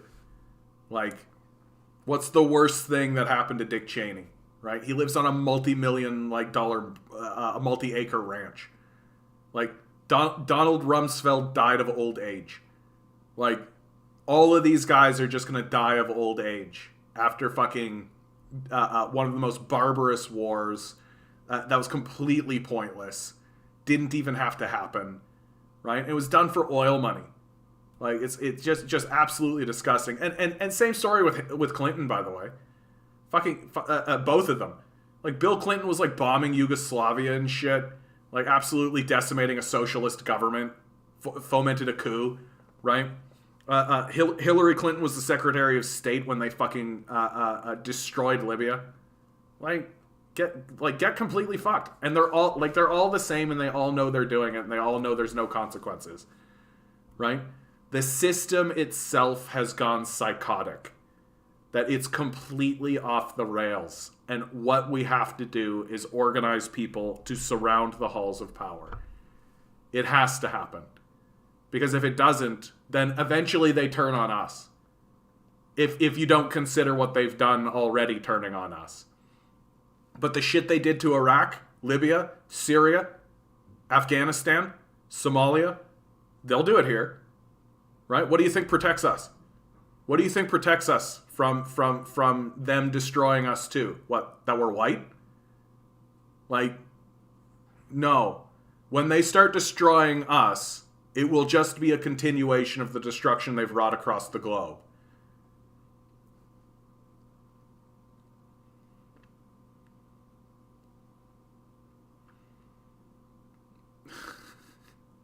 You guys, I'm like pounding a pulpit up here, and you guys are like talking about fucking squirrels, meth squirrels. Yeah, dude, I lose my shit every time they try to rehabilitate Bush too, dude. Like, fuck that shit. They're gonna do the same thing to Trump too. Like, you watch, man. Like, Trump's gonna get back into office. He's gonna do some destructive shit. Because he can't help himself. That's who he is. And, like, they're absolutely going to rehabilitate Trump. That's how it's done. Like, watch. He'll have, like, a little cameo in, like, Home Alone 12 or something. Right? Like, it's how it goes.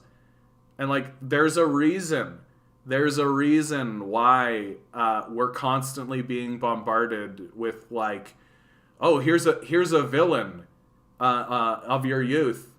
But they're not so bad, right? Oh, it's a complex story. Yeah, the villain of your youth, it turns out that they were hit when they were a kid, right? Or like Sherlock Holmes is literally a sociopath now, right? The most recent iterations of Sherlock Holmes have portrayed him as like an overt sociopath, and we're all just supposed to be like, sociopaths are fine. Yeah, it's completely normal. Like Sheldon Cooper in The Big Bang Theory is a fucking outright sociopath. And we're all just supposed to be like, haha, he's so quirky and fun. In no way is he extremely dangerous. Right? Like we're like being trained to look at people who see us as commodities as just like normal. Yeah, that's just that guy. That's just how he is. He sees us all as implements in his little game of chess. That if it earned him $1, he would throw us off a bridge. But, whatever. Ha ha, bazinga! Like, there's a reason why we don't have any heroes anymore. You notice this? Like, the new Star Wars, for example, right? The new Star Wars is, in my opinion, an abomination of storytelling. Like, it offends me as someone... Like, my background is theater. Right? It offends me as a storyteller, right? That the new Star Wars trilogy is disgusting. Like, not only is it like, and it's not just because it's bad, right? And it is. It's like objectively a bad story, because it wasn't a story. It was just a series of set pieces that they put this young woman in. Like, and no hate on her, by the way. Like as an actress, like she did fine with the material she had, even though the material was stupid, right? And what did they do with all our old heroes, right? What did they do with all our old heroes? Han Solo, Luke Skywalker, right? What did they do? They completely destroyed them. They completely dismantled their legacies and made them look like old, washed up, bitter, pathetic, pointless old men. Right? Han Solo was a derelict father who abandoned his child, right? Divorces his wife and returns back to being a smuggler after becoming the fucking general of a new political movement. That's pathetic. That he has trouble with his own ship, and who fixes it? Oh, the scrappy, plucky whoever. Certainly not him, the owner of the ship. And fucking Luke Skywalker, like, Luke Skywalker was a fucking hero, right? His arc is one of the great heroic stories of American movies. He started as a young, naive kid on a planet and ascends to the stars, where he has an intergalactic struggle and a battle with his father, and ultimately turns his father back towards the light side before defeating a galactic empire and helping rebuild the Republic. What is he in the new trilogy? Some washed up loser who doesn't believe in anything and is defeated by the first person who draws a sword against him. Oh yeah, and also remember how he tried to kill an innocent kid? Like, brutal what they did to Luke Skywalker. Absolutely vicious. If somebody had sat down and tried to actually actively destroy the legacy of Luke Skywalker actively, they couldn't have done a better job. It was despicable what they did to him. And I mean despicable what they did to Mark Hamill, the actor. Mark Hamill's life's journey is intrinsically tied to the character of Luke Skywalker. And they had this glorious moment where they had the actor in his older age return to replay the role that defined him as a person and as an actor. And they betrayed him. That what they put in front of Mark Hamill was a betrayal of Mark Hamill. And the reason why they did it is because they don't know what a hero is. They don't understand how to tell a story about a hero. They don't understand why heroes are important, because the society has gone psychopathic. That we're supposed to be venerating and worshiping people like fucking Rick Sanchez or Walter White, instead of understanding that these guys are cautionary tales. And the reason why we look at those guys like heroes is because we don't have any heroes. And the reason why we don't have heroes is because our ruling class has gone psychopathic. And they understand that if they were to tell a story that was actually a heroic story, they would be the ones who would look like the villains. Like, why do you think they can't tell a Superman story? Right? Because they know who Lex Luthor is. His name is Jeffrey Bezos. And they know that to tell a Superman story that would have any satisfaction whatsoever, it would pit the Man of Steel against Jeff Bezos. And we would all cheer and watch as Jeff Bezos was destroyed by a hero. We don't know what virtue is anymore. And our storytellers refuse to remind us.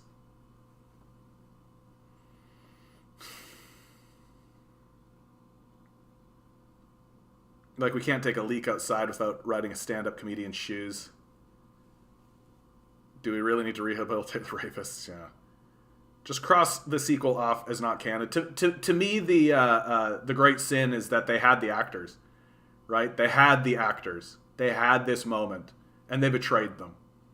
Like, that's really what it is to me. That, like, they obviously didn't care. Like, they obviously didn't care. They literally were like, just shit this out. Like, they had decades and decades and decades and decades and decades of work to draw from, and they just shit on it. Like, brutal. It's the reason why I won't pay any money to Disney anymore. Like, I won't give a penny to Disney anymore. Because it's just, I'm sick and tired of being betrayed. Right? And it's like the same story with, like, Game of Thrones. Right? Like, it's the reason why I refuse to invest in anything anymore. Because, like, I refuse to be betrayed anymore. Like, I'm not going to invest any amount of time or energy or care about anything that these guys are producing, because they've shown me repeatedly that they're going to betray me. Like, I'm going to wait until they get the shit out. And then, like Dune, for example. Dune came out, and everybody's like, Dune, the first one's really good. I'm like, great. We'll see what happens with the second one. Is this turning into a bash the Disney, Marvel, Star Wars movie? I mean, Disney is one of the largest influencers. They're one of the largest propagandists in the nation. We should absolutely talk about Disney. They made 80% of the market share last year. We should absolutely talk about Disney and what it is they are doing in the society. Like and why it is they keep betraying us. And why is it that they keep lying and disseminating to us? And dude, if you want to get into the Marvel shit, like the Marvel shit is just fucking blatant fascist propaganda. Like literally, we're supposed to worship arms dealers, right? Like that's the Marvel universe. Like, oh my God, Tony Stark, he's so what a genius arms dealer. Like that's who Tony Stark is. Yugoslav war started when the Serbians were told that minority ethnic population shoved a bottle up of one of their ethnicities, but ugh. Yeah, but Mark Hamill didn't like Spaceballs because he said Star Wars was already funny. Can't agree. Star Wars is funny. Not Spaceballs. No, dude. Spaceballs is amazing. Are you kidding me? If they make another Spaceballs, like Spaceballs, The Quest for More Money, I'm in. I'm in, dude. I don't even care. Like, I don't even care. I don't even care if the movie's bad. Like, that's how I feel about a Spaceballs sequel. Like, literally, I will go watch anything that is called Spaceballs. And even if it's shit, I'll just be like, that was great. No, Spaceballs, let's go. I don't even care. And there's so much to make fun of, right? There's so much to make fun of, right? Like just all the CGI garbage, all the dumb, like using like CGI versions of people. They could do like a CGI version of John Candy, right, as Barf. Like they could do all that shit. I would love a Spaceballs sequel. I've also realized I finally found what would make an acceptable remake of The Princess Bride. Just so you know, guys, like, we're way over time, and so I'm just gonna fucking talk about shit. Like, I don't even care. The only remake of The Princess Bride that I would accept is if it was done by the Muppets. If the Muppets did, like, a shot-for-shot remake of The Princess Bride, I'm in. Like, I cannot even begin to tell you how in I am, right? Like, Wesley is Kermit, Buttercup is Miss Piggy, Inigo Montoya is Gonzo, Fezzik would be Snuffleupagus, right? The little Weasley guy could be one of the like weird. I think he's like a bug. I don't know exactly what he is, but you guys know the guy I'm talking about. Could be that guy. Humperdinck could literally be Fozzie, right? Get Fozzie Bear to be Humperdinck, right? I just feel like you've got a recipe for just like an absolute masterpiece. And when it came time to do the sword fights, like literally get to and make it obvious. Don't pretend like this isn't what you're doing. Don't try to impress us with how well you executed it.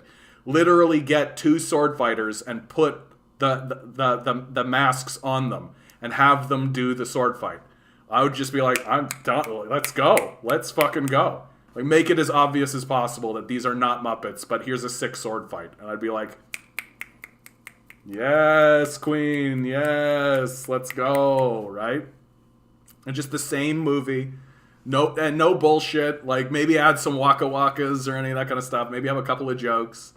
Right? And then, Miracle Max and his wife would be the two old men, right, that make fun of them. Those guys, right? That would be Miracle Max and the wife. You can tell I've thought about this, eh? You can tell I've put some effort into this, right? Who would be the six-fingered man, right? That's a good one. I think that probably the unibrow eagle guy. You know what I'm talking about? Probably that guy. Because I don't think they could do it any other way. I think that attempting to remake that film with actors just is an insult. I don't even try. Don't even touch it. But if the Muppets did it, now we're talking. Now we're fucking talking. Right? And I feel like that only entrenches the Princess Bride's like legacy even further. And honestly, if the Muppets did it, what a sign, what respect. What a sign of great respect. And I think millions of people would go see it. I think millions and millions of people would absolutely go watch a Muppets version of The Princess Bride. Yeah, Muppet Princess Bride, guys, you heard it here first. Absolutely. Absolutely. I'm full of good ideas, dude. I've got good ideas, right? My problem is I have no connections, right? I've got no connections. I've got no money. You watch, guys. I'm going to turn like 50 or 60. Like, this channel's going to blow up, right? And I'm going to turn like 50 or 60. And then all of a sudden, all of the ideas that I've been talking about are going to start to manifest. And it's 100% because I'm going to like run into like the daughter of some executive person who's like, that is actually a good idea. And I'll be like, yeah, fuck, I'm full of good ideas, man. And they're going to take that idea and they're going to do it. And the Muppet Princess Bride is a multi-million-dollar idea. They could make $1 billion with that idea. And it wouldn't cost them a lot of money. It wouldn't cost them a lot of money. Anyway. I'm now seeing CIA ads on YouTube. The whole thing is bugged, dude. Like, these things listen to us. Like, I'm literally talking into a mic. Like, it used to be like, oh, I don't know if I'm bugged or not. Yeah, you're bugged. Like, we know about the NSA. All right. But no, John Candy. I know, I'm a bit on the fence with that myself, but it would be funny. Fun fact, Spaceballs was the most expensive movie made the year it came out because Mel really wanted to have a good space movie with good effects. Yeah, that's what makes Spaceballs so good, if you ask me, is that the special effects are actually on par, right? They're actually good. Like, they didn't chintz out. They really dived in. Guys, is chintz a slur? I'm asking the chat for real. I just said it, and it hit me kind of weird. Is that a derogatory phrase, right? I want to know, because I don't actually know. Oh, shit. Oh, my God. Is chintz a slur?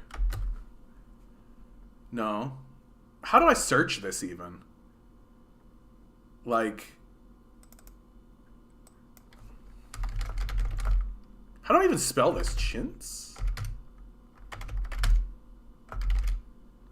I'm worried about this. Okay, I don't even know how to search this up. Oh well. Oh, Amanda. Anyway, I'm sure someone's gonna hit me in the head with that one. If it is, I apologize. I'll stop using it. It just like literally, I don't think I've used that phrase in like years and years, and suddenly I used it and I was like, wait a minute.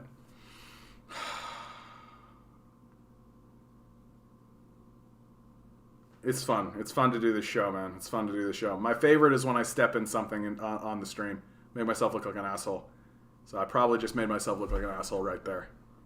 Hooray. What makes the U.S. film propaganda so insidious that it's made by supposedly private companies like Disney, so there's plausible deniability of government involvement? Yeah? But they are invariably pro-American. Well, like, dude, if all you did was watch the Marvel movies, you would believe that people in the Middle East are like psychos, right? Like, you would be politically illiterate. They like go out of their way to ensure that their villains are like hysterical stereotypes. It's absolutely brutal. Anyway, I despise Marvel. I don't understand why some of my leftist friends eat everything Marvel that Disney releases. It's like literally fascist propaganda. They destroyed every franchise. And it's because there's nothing else. It's because there's nothing else, right? Like, I think about this way in regards to the rise of Jordan Peterson, right? Like, if you've got no one, if there's nothing going on, then when someone delivers something that is of any quality whatsoever, you just like eat it up. It's like Eddie Murphy had a skit like this, or a bit like this in his thing, where he's like, if you don't have sex for a long time, right, then when you do have sex, it's amazing. But it's a lot like when you don't eat for a long time, and then someone gives you like a cracker, you eat the cracker and you're like, this is the greatest thing I've ever eaten in my life. It tastes so good, right? But if you've like eaten a meal and then someone gives you a cracker, you're like, yeah, whatever, it's a cracker, right? I think that that's the phenomenon, that because Disney owns like 80% of the market share, and because they're so incestuous, right? Because they're so incestuous, ideologically, the shit they deliver is garbage, but people eat it up because they've got nothing else, right? They're just hungry. And I also think this ties in. People are turning to anime and people are turning to this stuff because it's something, right? Because we're producing garbage, right? And so people are looking at anime as another thing now, that it's like, oh, this has validity. And also I'm pretty happy to see, and I think Pokemon also, like there's a generation of kids that were really, like North America, Pokemon was a big deal, and then Dragon Ball Z really penetrated. And so I think people are a little bit more interested in anime, and that's the path of the popularization of anime, if you ask me. And like eventually it breaks through just because people are over the whole like it's a cartoon, so forget about it, right? Like I remember when I was growing up, there was a real big like, oh, it's a cartoon, it can't be serious, right? And I never really bought into that. And there's a lot of anime that's like really, really good. And I think it's becoming popular because it's actually good, right? Like that's really what it comes down to, is that like if I was a kid, right, growing up with this Marvel garbage that is essentially bereft of nuance, like basic storytelling structure, and it's all the same. Like it's repetitive. Like it's very, very every story is the same story. It's just this guy's wearing a different costume, and the person they end up invariably fighting at the end is just a mirror of who they are over and over again. That's the story. So they're telling the most like rudimentary, basic, just trivial story that they themselves don't respect. And you can tell that they don't respect it because like the final apex of their grand story, like they made 3 Iron Man movies, like 2 Captain America movies, 3 Thor movies, like a Hulk movie, to get everybody entrenched, and then they made 3 Avengers films, and the apex of the 3rd Avenger film was, oh, we invented time travel, and so that didn't matter. Like, get completely fucked. Like they what a disrespectful thing to do. Like they might as well have just spit on their fucking audience and just been like, yeah, we don't care. We don't care how invested you were in these events. We don't care how interested you are in any of this shit. We have time travel. Get fucked. Like that's basically what they said to us. Like the final iteration. Like I remember I was watching the final movie of Avengers, and like they did like this slow thing where they like they were spoiler alert if you care, they're putting Tony Stark into his grave after he died, and it's just like this slow thing where they're showing everybody and all this kind of, and the whole time I'm just like, this is such a wank, right? Who's sitting there being like, Tony Stark, he sacrificed everything for us. I didn't know so beautiful. Oh my god! Like I have more emotional resonance watching like a sports movie, right? Like when the guy catches the ball at the end of the sports movie and they actually score the touchdown and everything, right? Like I'm like, oh my god, that's so beautiful. Like I get more emotional resonance from that than I did this 10 movie odyssey to tell a story with no point. What was the point of it? Like what was I supposed to learn? The characters didn't grow. They didn't learn anything new. They didn't figure anything out. They didn't solve anything. They didn't even address anything even remotely serious. Like, I'm all for escapism, right? Like, that's fine. Like, if you got something out of those movies, good for you. But, like, everyone has already forgotten about those movies. Like, literally the day you watched the movie, the day you watched that last movie in that trilogy, you literally forgot about it. Right? It's gone. And it didn't matter to you at all. Honestly, I would love to have a Marxist analysis of the One Piece world because of all the different political struggles that exist within the story. One Piece keeps coming around on me. More than one person has recommended One Piece. So maybe I should sit down and actually have a look at One Piece. Because, like, it looks like it's the next big one. That, like, there's so much anime and there's so much of it that I can't really... Yeah, I gotta think about closing this stream down myself, David. Good to see you, bud. I'm so glad that you popped in, man. Good to see you. Hope to see you again. You can't spend too much time watching this anime because there's so fucking much of it, right? But One Piece is the one that keeps popping up, so maybe I'll take a look at it. I really got invested into Bleach. Bleach was a real fun one, but I could only ever get... I only watched... no, that's not true. I watched the first season, and then I watched the second season, which they made outside of the manga. Like, they caught up with the manga, basically. So they made this season that was like a placeholder season, and it sucked. It was so bad. I wish they had never made it. And then they started... Then they caught up. Then the manga started producing again. And so they started making it, and I just lost interest because it got really wanky. It got really like, I am only making this because I have to make it, you know? It fell for that kind of sequel problem, which is like the first one is like a real labor of love, and you can really see the care. And then the sequels are literally just like, get them out, gotta make that money, gotta make that coin, right? Like The Matrix 4. Like, here's a movie that even the makers of the movie knew it was a wank. One Piece is the big three shonen manga. It's recently they outsold Batman comic. That's pretty good. That's a pretty big deal, dude. Actually, like that's a pretty big deal.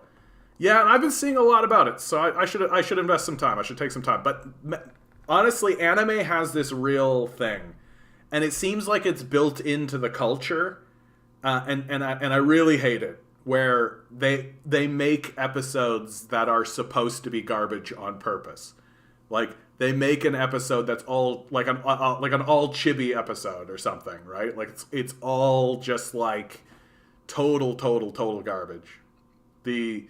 And like you watch it and you're just like, I guess, but it's always like you want the plot to continue. Like you're tuning in to see it go. But they've made this episode that's supposed to be bad just as like a placeholder kind of thing. And I'm just like, fuck, like why did they do this?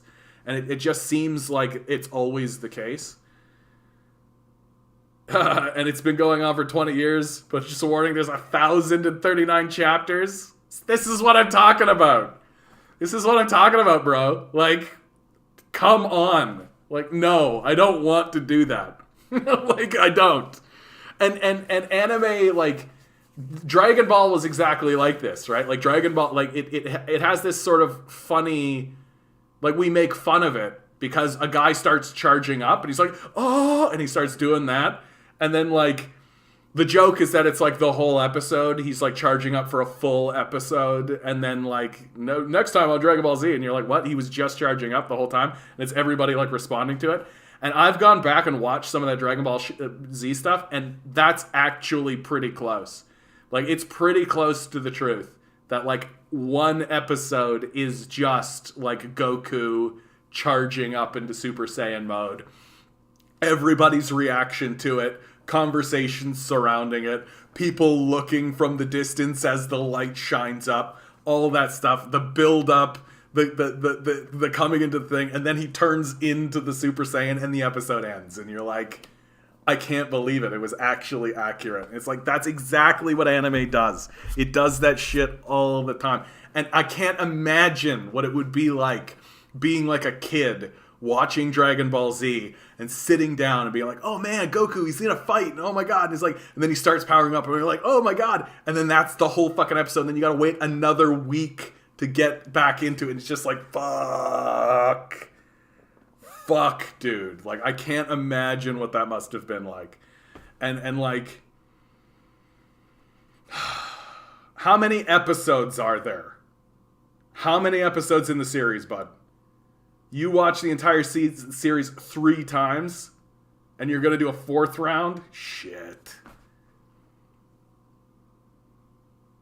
Brett is looking downright Marxian. If you say so, Ryan. I don't know if I've ever seen you here, bud. Good to see you. Speaking of death cult, the first thing we learn as children from other children is finders keepers, losers weeper. Great show tonight. Thanks, Harry, bud. Thanks. I know I'm going long here, but honestly, I don't know why. I just feel like it. I feel like it today. I'm having a good time. It's fuck around Friday after all. Also, the filler arcs tend to try to slow down the pace of the anime so they don't catch up to the manga. For One Piece example, the anime is only 6 months behind than the actual manga. The series is still going on. How many episodes, Eric? No, I'm going to ask the internet. How many episodes in One Piece? Dude.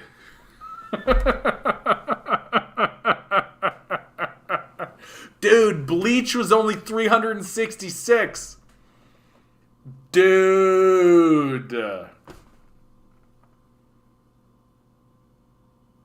Bro.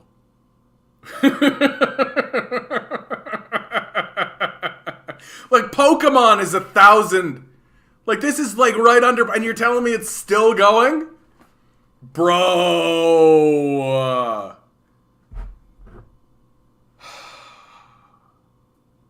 Is this on Netflix? I have been looking for a new show. I swear to God, bud. I swear to God. I always say this, when you make the choice to come to the comedy show, you always make a good choice because you never know who's going to show up. Actually, my stream is going to get shut down if I do that, right? Sorry. One Piece Netflix.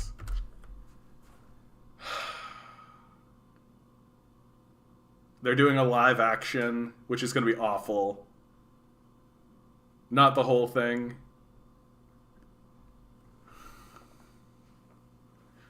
That's a lot of episodes, bud. That's a lot of episodes. And I have a very, like, I'm very fussy.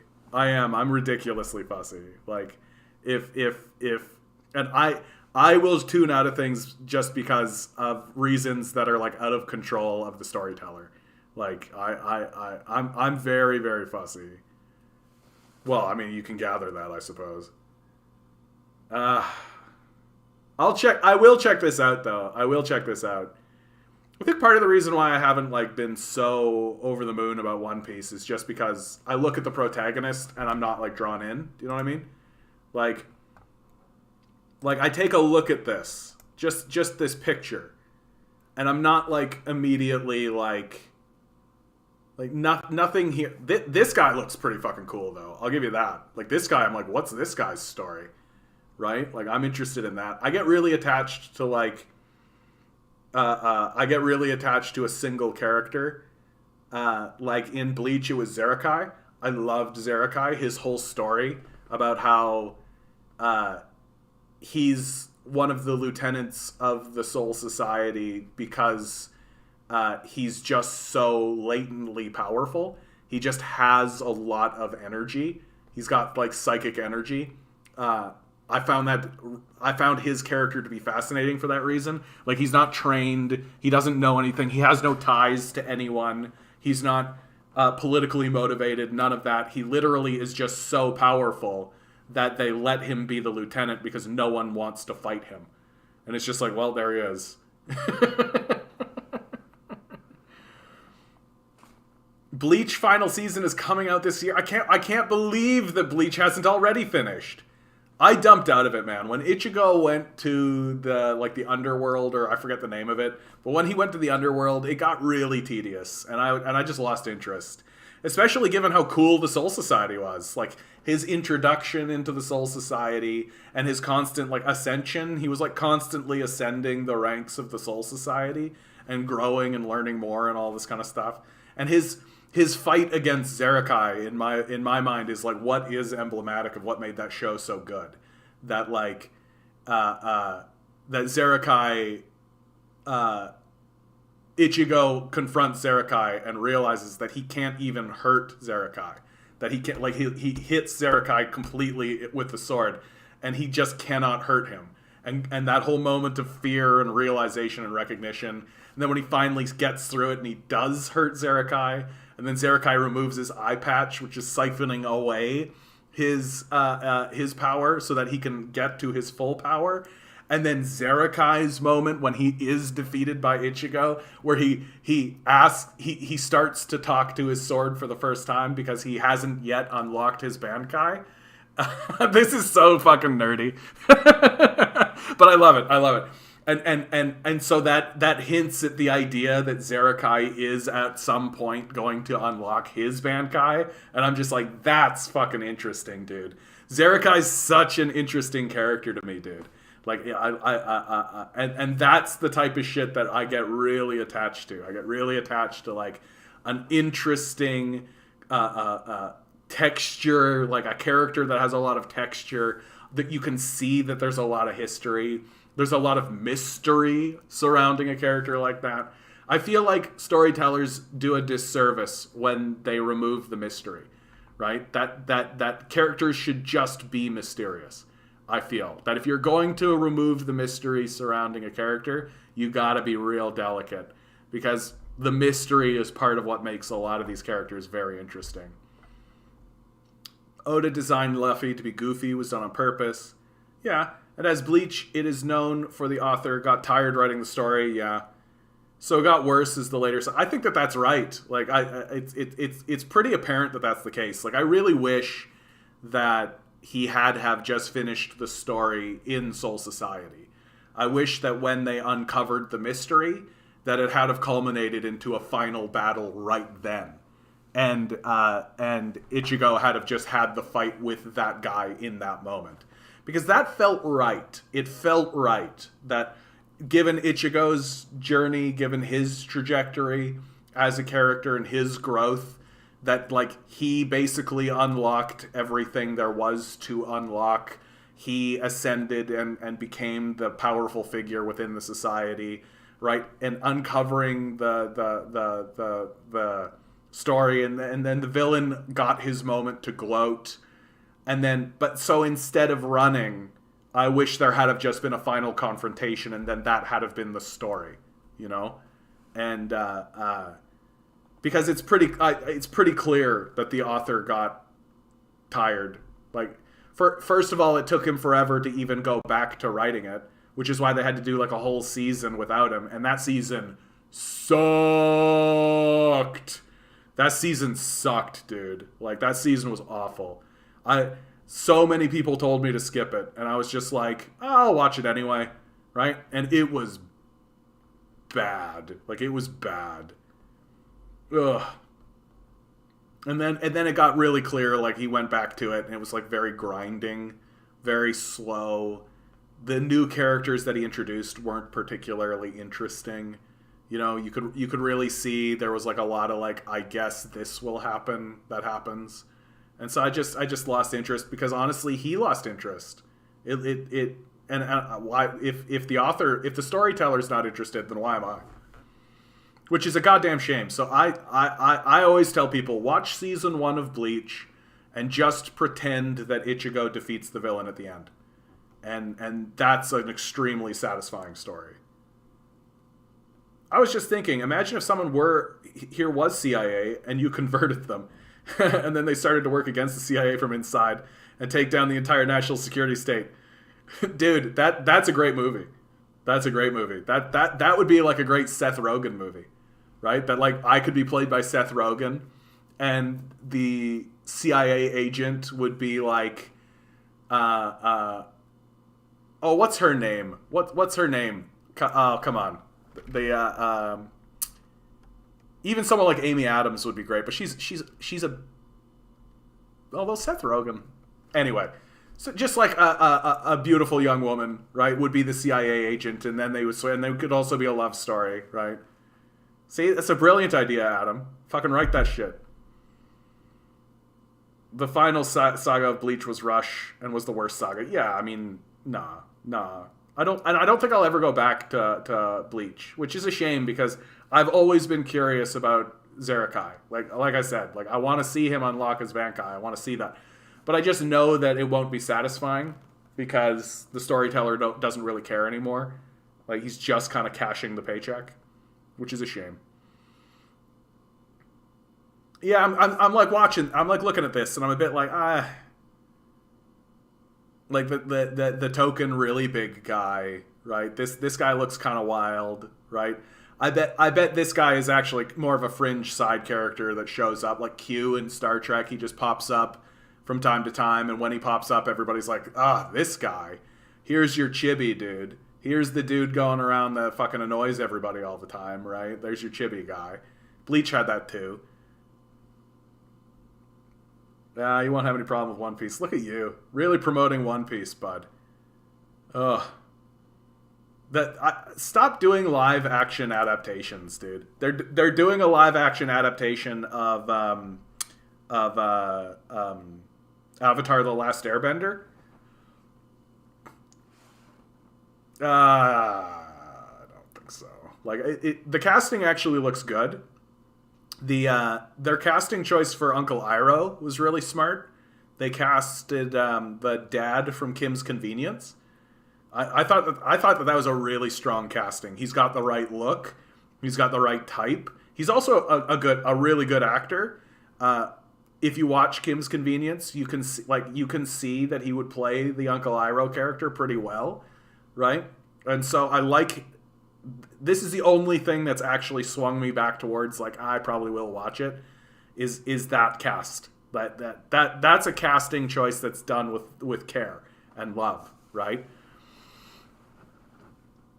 I'm not going to give you any spoilers, but what I'm going to tell you right now, your guess about those people are flat out wrong. Okay, now I'm interested, right?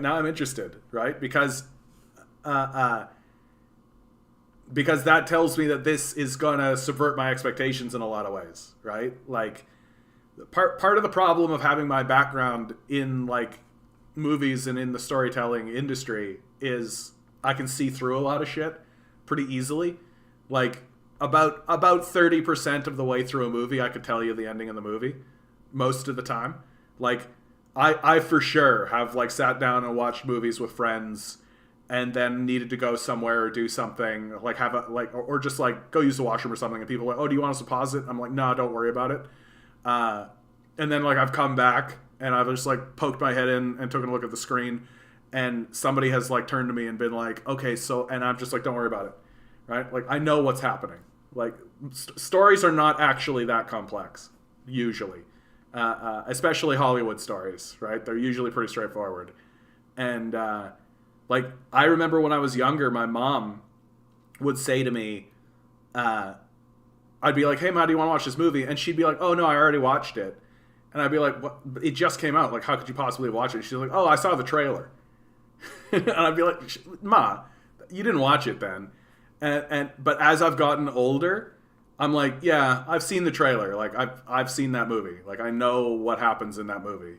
And so if you're telling me that my initial impressions of these characters is not accurate, that's actually quite a good thing, because it means that the story isn't going for the easy answers. I think is the best way to look at it. Like, and I suppose that's the case. Like, how do you get a show with that much momentum? Like, you're telling me that there's the same amount or more. There's going to be more episodes of this than Pokemon, right? And that tells me it's a phenomenon. Like, it's definite. Like, I've never sat down and watched Pokemon for, like, obvious reasons, but, like, anyway. Okay, guys, I went an hour over today. I don't know why. I just felt like it. I felt like there was good energy in the chat today, honestly. I felt like we had some hard conversations, and so I wanted to have a little bit of time where we just talked about fucking nothing. Good chat, though. Good one. I'm really happy you guys are here. Eric, I'm turning around right now, and I'm going to watch episode 1 of One Piece. That's what I'm doing right now. You got me, bud. You got me. We'll see how that goes. Always remember, guys, each and every one of you is a quantum being walking around in quantum energy. These billionaires are spending hundreds of billions of dollars to try to make sure you only think that you're a commodity. Don't let them. Revolt. Rebel. Repent. Good luck. We're going to need it.